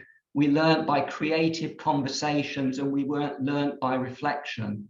And what I think universities need to get back to, and this is why I say back to the future, is that universities really need to get back from simply being disseminators of knowledge and information to really being sharing and co-creating and working with students to build that knowledge. Because the skills that we need are not just the technical knowledge. The technical knowledge is taken for granted, but what we need is the soft skills. We need to be able to work together. We need empathy. We need common sense. We need situational awareness. We need to be able to work with other people, and we need to be able to work with machines and artificial intelligence. And above all, what we need is creativity, because if we lose that creativity, then we're going to be stuck where we are today. And the important thing, I think, for students of today is that no matter what AI can do and robots and automation, the one thing that I personally think they're never going to be able to do, at least not in any of our lifetimes, is to have a consciousness, is to be creative, to have all of those personal creative skills that humans have got. So unless we can develop those own skills, then we do risk being replaced by AI and by robots. But if we make sure that we really concentrate on the soft side of the soft skills and the creativity, then I think we can create the kind of future that we would all want. And simply put, because our lives are going to be different. We've gone from being, this is the kind of lifestyle that our parents, our grandparents, our great-grandparents, and all of their grandparents before them have lived. This is the lifestyle that we're going to lead. Wherever we start, wherever we finish, there's going to be many different pathways to take, and we're going to have to jump from one line to another line. We're going to have to learn new skills. We're going to have to reskill as we go along. And we're probably going to have to carry on having really productive lives much longer into the future than we've ever had to do into the past. And not just productive, but happily productive lives. And so really just to come to an end then, in this modern day of technology, global connectivity, if we get stuck in this kind of rut of, no thanks, I haven't got time to change, and we carry on doing what we've always done, then we're going to not solve the problems that society is facing today. The climate change, the rapidly changing work environment, the rapidly aging population, and so on and so forth. So just to end then, back to the future. Well, maybe, I think there's certainly lessons to learn, but it's definitely going to be back to the future with a very modern twist. Thank you.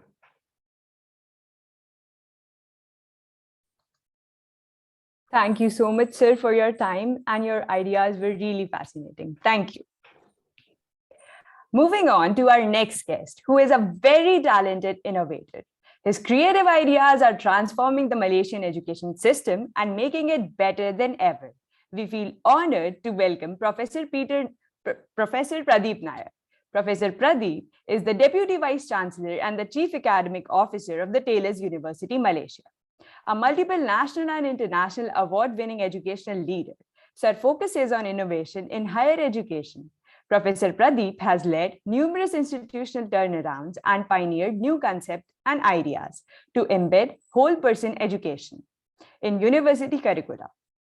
In 2018, he successfully implemented the Taylor's Curriculum Framework, a bold initiative to transform all degrees to be more humanistic, broad-based, flexible, and personalized. He is an appointed member of the National Council for Technical and Vocational Education, the National Curriculum Board for Polytechnics and Community Colleges in Malaysia, the Deputy President of the Malaysian Association for Private Colleges and the Universities, and the founding president of the ASEAN Tourism Research Association. We feel privileged to have you here with us, sir. I request you to share your views with us. Thank you, Shirali. Can you hear me? Yes, sir. And can you see my screen? Yes, sir, we can see. Okay, great. So first and foremost, I'd like to thank Amity University in Madhya Pradesh for inviting me. And I'd like to say a very good afternoon. I know it's in the morning in North India. A very good afternoon to all the distinguished guests, led by Lieutenant General VK Sharma, the Vice Chancellor, and to all our distinguished speakers. I realized that speaking last, I'll be speaking to a very tired audience. So I hope you will be able to put up with this last speaker for a little while longer as I try to share some of my thoughts. Speaking last also means that most of actually what I want to say have already been said. So it's highly likely that some of the things that I'm going to talk about are a repeat or even a kind of synopsis of some of the ideas that you've already heard from the previous speakers. So I'd like to touch a little bit on the theme of the conference, the one that's talking about resilience and reinvention of business in the VUCA world. Let me perhaps start by giving you. Can you see the slides changing? Yes, sir. Yes, sir, we can see them. Great. So just a little bit about the university I come from. I come from Taylor's University in Malaysia. Our university is ranked 332 globally in the QS World University Rankings for 2022. And that makes us the top 1.1% of the most influential universities in the world. We just got our QS Asia ranking scores. We are ranked number 53 in Asia, and we've come a long way for a university that is only 11 years old. We moved from something like about 200 in Asia to 53 in Asia. We are ranked number 16th in the world for graduate employability, and we are the number 1 private university in ranking in Malaysia. And because of our graduate employability rankings, 99% of our graduates are hired within 6 months of graduation. So quite a lot of achievement of this university in the area of employability. So I'd like to then segue into how we have approached this challenge that is being posed by what you call the VUCA world, and how we have ensured that our graduates remain very highly employable during this period of time. So resilience in the VUCA world. Let me begin by saying that I'm not sure that this world alone is a VUCA world. I think the world, for as long as I have known it, whether you talk about before the First World War, the Second World War, even before that, 2 centuries ago, I think change has been a constant throughout the history of mankind. And the history of mankind is filled with occasions when the world faced volatility, uncertainty, complexity, or ambiguity. So I'm not sure that we should focus a lot and be afraid that, wow, suddenly the world's become VUCA and we all ought to be, sitting up and paying more attention. I think volatility, uncertainty has been part of the history of mankind. But really what we're talking about is, how do we make sure that graduates coming out of universities are able to hit the ground running and be able to meet the challenges that exist in the world today, and how do they stay resilient? Now, in order to get to that conclusion, we looked at about 12 different reports, international reports. The Future of Jobs report, the Global Skills report, reports by Ernst & Young, McKinsey. So there's a whole range of reports that I've actually taken a look at.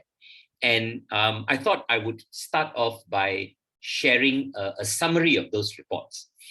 Now, all these reports primarily talk about major shifts that are taking place at the workplace today. And the first one is around the Industry Revolution 4.0, which my esteemed colleague from La Trobe also touched on. Now, the fourth industrial revolution is characterized by a blurring of lines between industries and between disciplines.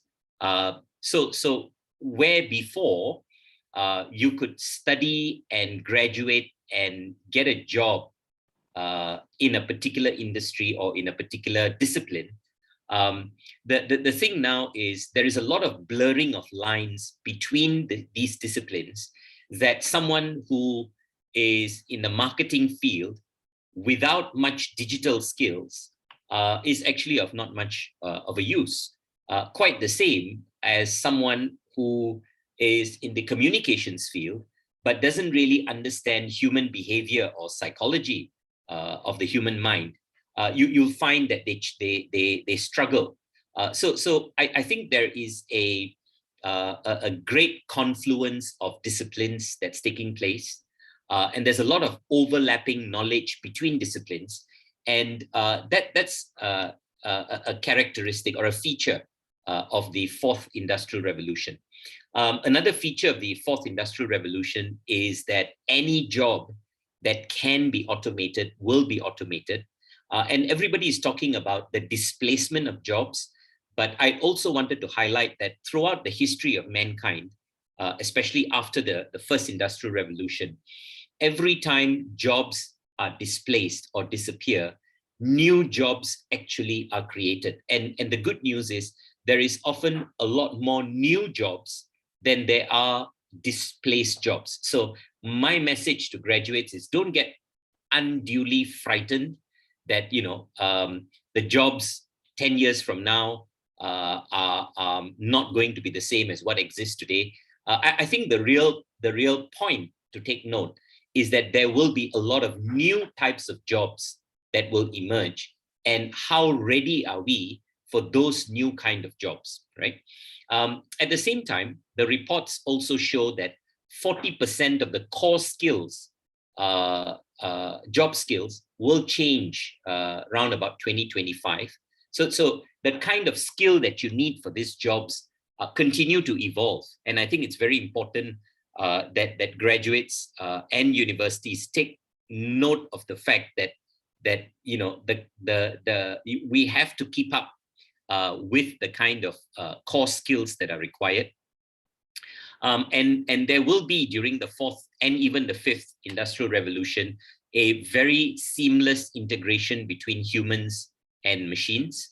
And to the point that Peter made shortly a while ago, will that mean that this is the end to universities? No, the reports all said that traditional institutions will still be trusted to prepare students for jobs and for prosperity.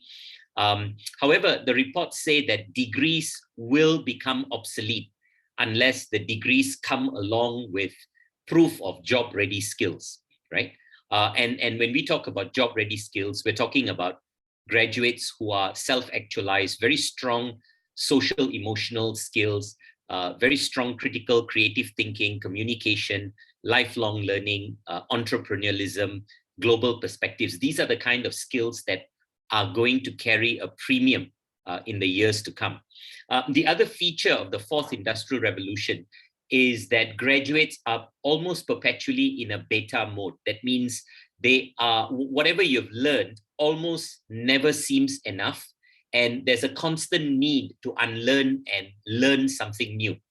And the last point I wanted to make around the fourth industrial revolution is that the prediction that graduates of tomorrow will likely retire having occupied an average of about 15 different jobs across multiple sectors and even countries. Now, if you are studying in a business school, assuming you're studying to be an accountant, bear in mind that you may not necessarily retire as an accountant, that you could possibly be working across different disciplines, across multiple sectors and countries. And this high mobility of the workforce is actually one of the strongest characteristics of the fourth industrial revolution. And so my question then to all of you is, what kind of skills would you need that will transcend multiple sectors in multiple countries, right?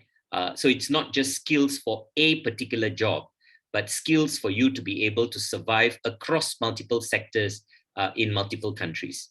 Now, the other shift that's taking place is the digitalization. And 84% of employers have already said that they will accelerate digitalization, especially after the pandemic. And what's also very interesting is that the reports suggest that 44% of the workforce will operate remotely. So this whole idea that you have to go to a physical premises to work is probably not the case anymore. Almost 1 in 2 staff would actually work remotely. And the kind of jobs require graduates who are independent and self-directed and able to work across globes and cultures. Remember, I said you could actually be occupying up to 15 different jobs during your career, right? What's also very interesting is there will be a 4-fold increase in online learning and training by individuals, and a 5-fold increase of using online learning by employers. And a lot of that learning would be virtual, immersive learning. There'll be a heavy use of advanced analytics and artificial intelligence that will deliver personalized learning. The whole idea of a fixed curriculum for a workforce or for a cohort of students will be replaced with personalized curriculum and supported by virtual tutors and mentors. The third shift is around what we call an innovation-driven economy. And this is a very important point for students or graduates coming out of universities. The innovation-driven economy requires graduates with transformative competencies. And what does that mean? It means that when you graduate from the university, your value depends on your ability to convince your employer that you are able to transform things in the job or in the role that you're given, right? That means you have entrepreneurial or intrapreneurial capabilities, your ability to seize opportunities through innovation. So if you're going to go after a degree and apply for a job and expect the company to give it to you because you came from a top-ranked university or you got the highest scores, think again, because employers are saying, listen, I know you've got your degree, I know you've got your grades, but that's the reason why we even bothered to even interview you. But at the interview, we're interested in your transformative competencies, right? The other thing about an innovation-driven economy is about jobs that will require a lot of multidisciplinary collaboration. Remember, I said earlier how the boundaries between disciplines are beginning to blur. And so education in universities today must be multidisciplinary, and there's a lot of interdisciplinary knowledge that is required. Now, in a innovation-driven economy, 50% of the workforce will be contingent workers. So we're going to see increasingly people who provide services to organizations as compared to people who are salaried and employed by organizations, people who take on jobs according to their passion and interest, pretty much what you already see in what they call a gig economy these days. And the curriculum of universities would be moving towards a do-it-yourself, self-directed curriculum as against a curriculum today that is very, very structured and prescribed, right? One of the things I wanted to also highlight at this conference is the fact that it goes back to the colleague from La Trobe, John Dewa. I think he made this point about bite-sized learning, and bite-sized learning is being heavily promoted and and developed because there's increasing evidence that an average learner can develop skills needed for an entry-level job in just 35 to 70 hours. And an example given here is that you can develop core technical skills in sales in as little as 38 hours and become a data analyst in about 64 hours. So, ladies and gentlemen, what we're beginning to see is the deconstruction of a traditional educational pathway of a 3 or 4 or 5 year degree into core competencies, and the measurement of learning is no longer in years or in 3 years, but now in hours. And I think that's driving the growth and the development of the micro credentials or even digital credentials as we speak. So what do? My proposal is that if we want to prepare ourselves with graduates that are more resilient, that are able to connect with the needs of the industry out there, that there is a need for universities and for graduates and their parents to move away from academic grades to a focus on the development of the whole person. All right. And when I say move away from academic grades to the development of the whole person, we must be able to measure the development of the whole person, because as Peter Drucker said, what gets measured gets done. And unfortunately, in our education system today, the main thing that gets measured is the academic knowledge and skills. And as long as we continue to give marks for economics and for mathematics and for physics and for chemistry and management and organizational behavior, if we continue to give marks and we continue to put a premium on these marks and say that, you need these high marks, then as long as you measure the marks, this is what people are going to chase.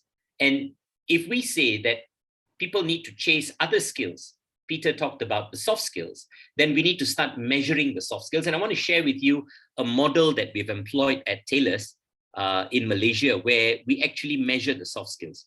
So the starting point is to actually identify what are the skills of the future. So on the left-hand side of this table, you see what we identified the skills of the future to be.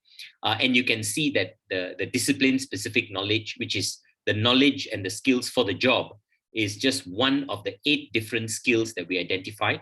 Now we've got problem solving, critical thinking, communications, a lot of these stuff. And as our esteemed speaker before me spoke about the personal and social competencies, the training of the human mind, the training of one's own emotions, one's ability to regulate one's own emotions and also be able to interact positively with others, what I call personal and social competencies, and entrepreneurialism, the ability to influence change, have a growth mindset, take risks, handle failure, this whole idea of being resilient. So on the left-hand side, you see the skills that I think are very important for the future. And then what we did is for each of, this is just an example. For example, in critical and creative thinking, we broke it down into sub-attributes. And then we've actually got a matrix to measure what is a capstone level, a milestone level, a developing level, or a benchmark level. And we did that across each of these future skill. For example, personal competencies, we've got assessing one's own emotion, being able to regulate one's emotion, being able to persevere in overcoming obstacles, and so on and so forth. And so we came up with a measurement of each of these skills.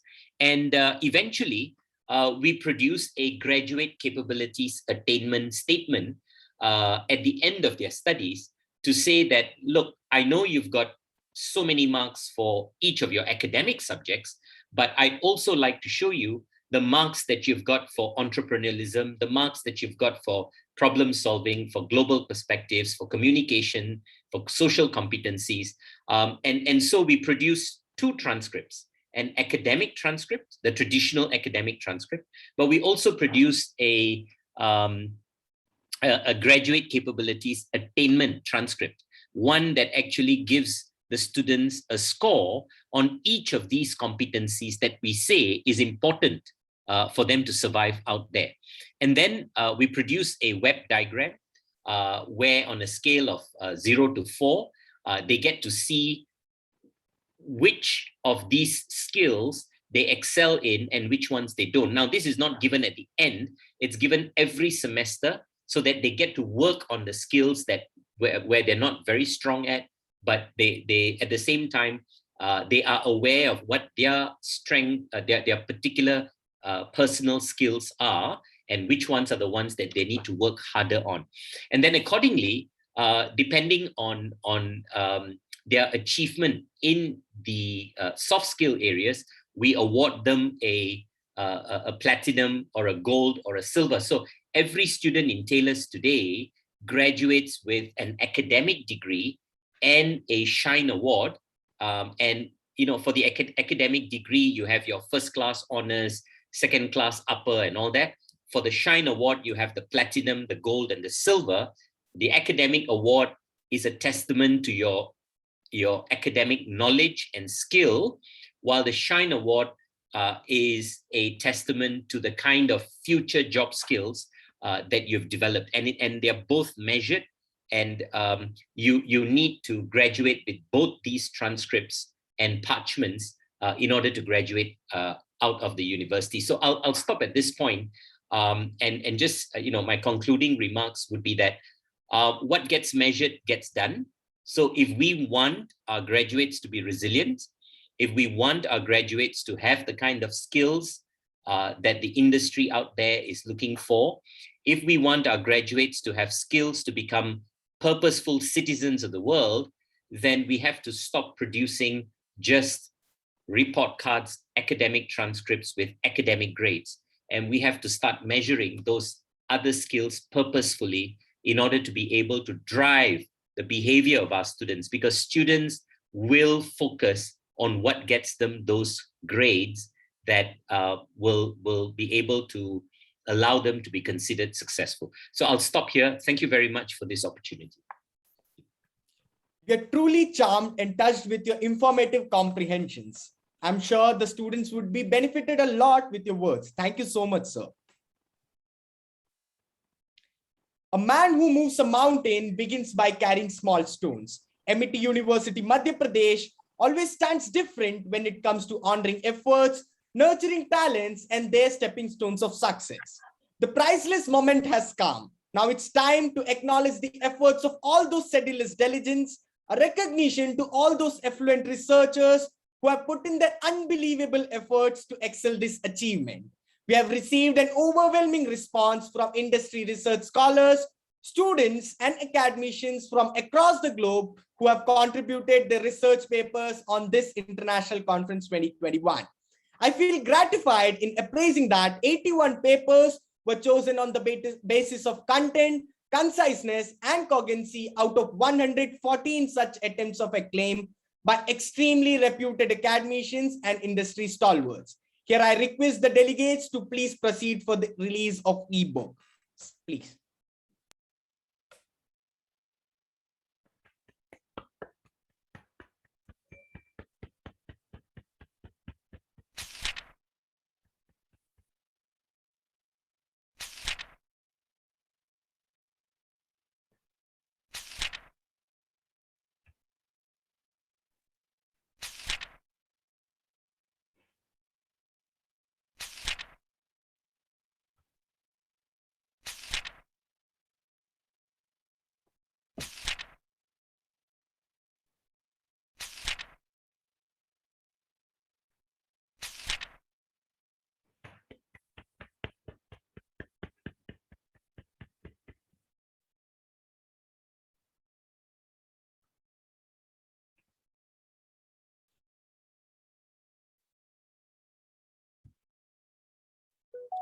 Now I welcome Professor Naresh Kedia, the convener of the conference.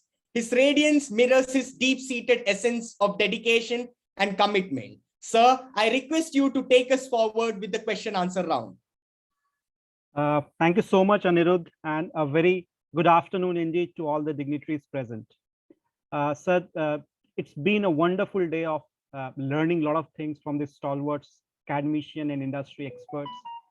All have spoken so greatly on the topic that has been chosen for the conference. My first question is to Professor John Devar.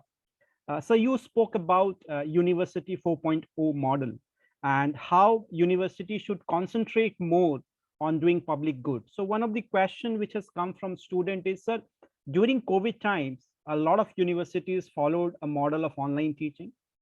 Before that, we were following physical model of teaching. Now, at this point in time, we are following a hybrid model. So do you think in future, the physical essence of university might well converted to an completely online mode? So there will be online universities. Is there a possibility you see? Secondly, if yes, what core skills should students have to excel to become an entrepreneur? So that is one question which I request you to answer, please. Thank you, Naresh, and thank you for whoever submitted the question. So will universities become wholly online? Absolutely not. I agree very much with what Peter said about how physical campuses are probably more important now than ever. I think what the pandemic has taught us, however, is that there are very, very good alternatives to the kind of traditional face-to-face teaching that Peter so beautifully illustrated in his presentation, and that as Professor Nair was very, very effective in demonstrating, the range of graduate skills and attributes that we now need to develop and support requires a very wide range of different learning styles and different learning approaches and different experiences, many of which can only be effectively created in a face-to-face or physical environment. So absolutely I do not believe the future for universities is wholly online. However, there is going to be a very, very strong market for online qualifications or online study of various kinds. It really depends on the preferences of the learner. And what I was trying to say in my session is that at La Trobe, what we're trying to do is to put the choice in the hands of the learner and to provide students with different alternatives according to their preference. And a lot of students, we learned this during the pandemic, a lot of students actually really benefited from online learning. A lot of them told they told me that they felt much more engaged by being taught online. But equally, there was another group that said they absolutely hated it and were desperate to get back onto campus and to do all of the social things. I think there's scope for both. I think what the pandemic has taught us is that the range of opportunities for really effective learning by students is much wider than we might have thought. And it's going to be a question of how we integrate all of these different ingredients into a really effective learning experience. Now, there was a question about entrepreneurialism.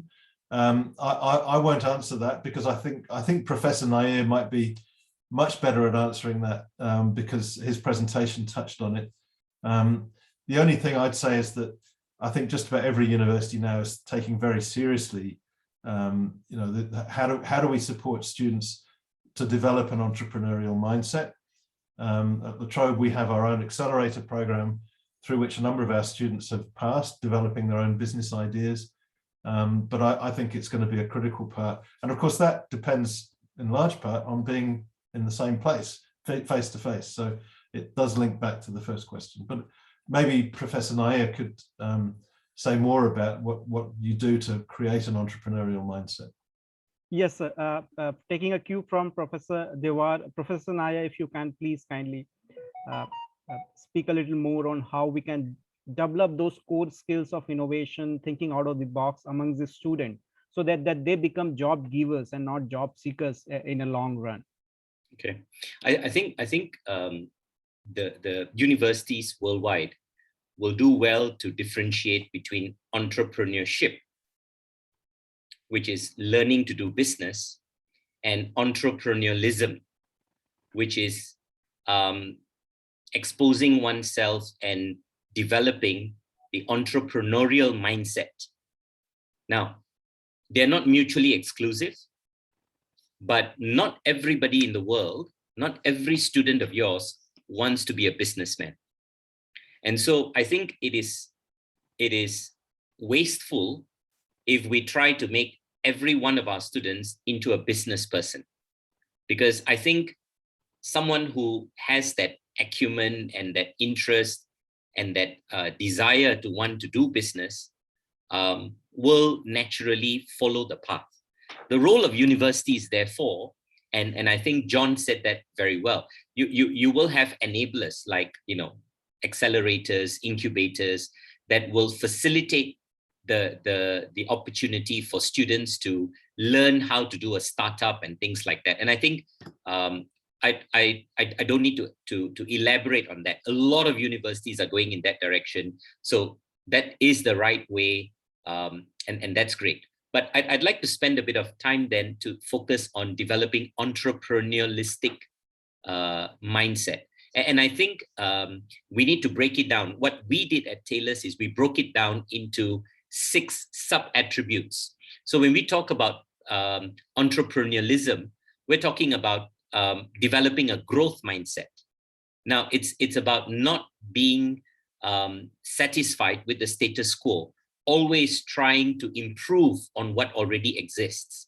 Now, you don't have to be a businessman to do that. You could be an architect and still continue to try and think of the next best design, right? You could be a doctor and still have an entrepreneurial mindset. So I think when you start breaking it down, you start thinking about attributes like developing a growth mindset, being able to take risks, being able to deal with failure, and you can go on. And I think it is about trying to embed an assessment of these attributes in the various projects or assignments or work that the student undergoes during their course of study, right? Either in a directed or in a self-directed independent learning manner. We need to try and highlight to the students that these are the attributes that they're going to be, they're going to have to develop and that they're going to be assessed on, right? Remember, what gets measured gets done. So I believe that the university is that place where we give them the opportunity to develop a growth mindset, to take risks, to fail, to get up again, try again, and what I'm trying to say is that these are the skills that would serve people well across any job, right? Whether you're an accountant or whether you're a doctor or you're a businessman. So I hope I've addressed the question. Completely, sir. Completely. And thank you so much for that. One question which has come up for Professor Geshe Samthan. He spoke about that he spoke about mental stress, destructive emotions in his speech. And there are students right now who feel very stressed, where mental fitness is an issue. There are, you will see a lot of news flashed on suicide cases. Students are getting stressed out to have a wonderful, flourishing career. They are stressed. So what kind of, what kind of theories, what students can adopt to, release themselves from this stress? Or is there some Buddhist philosophies you can talk about, which will help students, to come out of that stress and live a joyful life? Being happy in today's time is no longer being seen as a very good thing. Everybody is stressed, getting gray hair very early. So what exactly should students concentrate so that the mental stress should come down? Yeah, this is a very pertinent kind of question in this situation, pandemic, not only applicable to students and workers, but also to general people. In fact, you see, in Buddhist philosophy and in general, in all of the philosophy, that your perception should be perception of reality should be accurate, as you should be. One should try to develop the perception of understanding and perception of reality as much as closer to as it is, right? And because of that, unless we understand and perceive the reality, we have either we, you know, magnifying the situation, or we, underestimate the situation, right? Minimize the situation, and based on our perception, we have the impact on our, life. For example, with this, situation like the stress situation of students, uh, they should be able to understand the potentiality they have. They should be able to see the transient nature of the situation that they are confronting, and then try to see as it is. And that will reduce a lot, because they have a miscomprehended the situation, and then it is seen as an overwhelming kind of situation. And so, as if they are not able to come out of that, they won't be able to come out of that kind of situation. It is a mental kind of exercise, and a mental way of looking at the situation. If one can look as it is, there won't be any fear. The fear comes only when there is an overwhelming misperception of the object that we have in front, right? So therefore, this the in Buddhism, there are so many different uh, different methods and mechanisms to confront these kind of situations. But I think for overall kind of all types of mindset and students, they try to see the situation, the objective situation and subjective situation. These are very important. One should to observe whether one is magnifying the situation, or the situation is already there. And then one should also see the potentiality of the person, and then the transient nature of the object. It is going to be there for some time. It is transient, so we can come out of this. That is the reality, right, of life. So then the fear is also a negative kind of mental component, that is based on misperception, that is kind of reality. So developing the perception of reality, of objectivity, and developing the reality perception of the reality of subjectivity, and their relation, and how to come out of that. It's a process of meditation, process of understanding the reality, and the process of putting your mind into exercise and practice, to so that you can you know reduce your mental stress and come out of that situation. So that was wonderful, sir. I think the students and faculty members listening will be highly benefited in terms of reducing the mental stress and concentrate more on studies. My one question to Professor Peter Hurd. So you spoke about how the world has changed, the development in terms of big data. There is digitalization almost in every field. On a click, almost all the information are available. Whenever you ask a question, students can go to Google, find an answer. Do you think that too much dependency on digitalization also somehow hinders the memory capability and thought process of the students? This is one. Second, what are the new skill set, right? What are the new skill set that the students should strive for, or the businesses should strive for in next decade to survive in this cutthroat competitive world? So that's my question for you. So that's a huge question. Before I jump into that, and to give myself a few seconds of thinking, I'd just like to add one thought to the question that you asked of John, and Pradeep stepped in on the entrepreneurialism, and I agree with all that they've said. The only thing I would add is I think that it's very important that we also instill with them a sense of ethics in what they do. And I think that's actually something that universities have not been good at in the past. We've been very good at turning out people again with kind of, okay, this is how you do a business plan. This is how you might present to your Dragon's Den or whatever it might be. But I think that ethics of doing business is becoming more and more important in the world today, and that thinking about our place as people in society and in that global society. So I think that's an important addition when we think about ethics, when we think about entrepreneurialism skills. In terms of the digital age, I mean, I think it's fantastic. I mean, the opening up of knowledge to the world that digitization brings is fantastic. You know, and it's revolutionized in a way that the printing press did, even more so, you know, a few hundred years ago. But I think with it comes the great danger, of course, is that it's open to all to put anything and everything up that they like. So, you know, I think there's an element of building in, again, as Pradeep has mentioned, resilience into this. You know, there's probably someone texting something somewhere now that's critical of the things that I'm saying here or anyone else is. And those comments can be quite cutting and personal and hurtful. And I think building resilience in this world is important. But actually, the most important thing is again, to go back to, you know, some of the questions that were really being asked 2,500 years ago, and what is truth?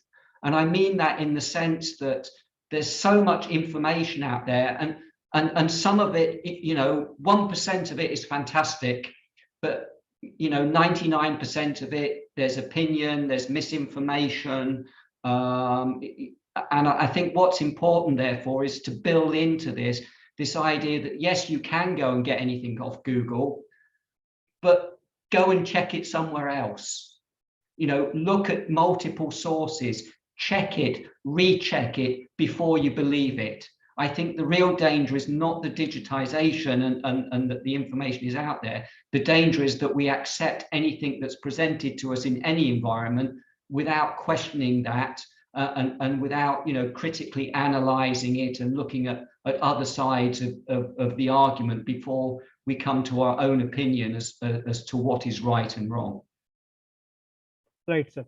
So that was an apt answer to the question. We have a lot more questions, but because of the paucity of time, probably we'll mail you the question, and if time permits, please revert. I thank all the dignitaries from bottom of my heart for accepting our request to be part of conference. Now I request the anchors to kindly proceed further. Thank you so much. Now, I request the dignitaries to accept our sincere appreciation and honor for sparing their valuable time and sharing their insightful journey with us. As a mark of earnest gratitude, Amity University, Madhya Pradesh takes delight to share the e-mementos to Mr. Kishore Jayaraman. Thank you, sir, for sharing your empowering experiences. Professor John Devar. Thank you, sir, for endowing us with your refined understanding of the subject. Padma Shri Professor Dr. Jesher Nawang Santan. Thank you, sir, for making it the most treasured experience. Professor Peter Hurd.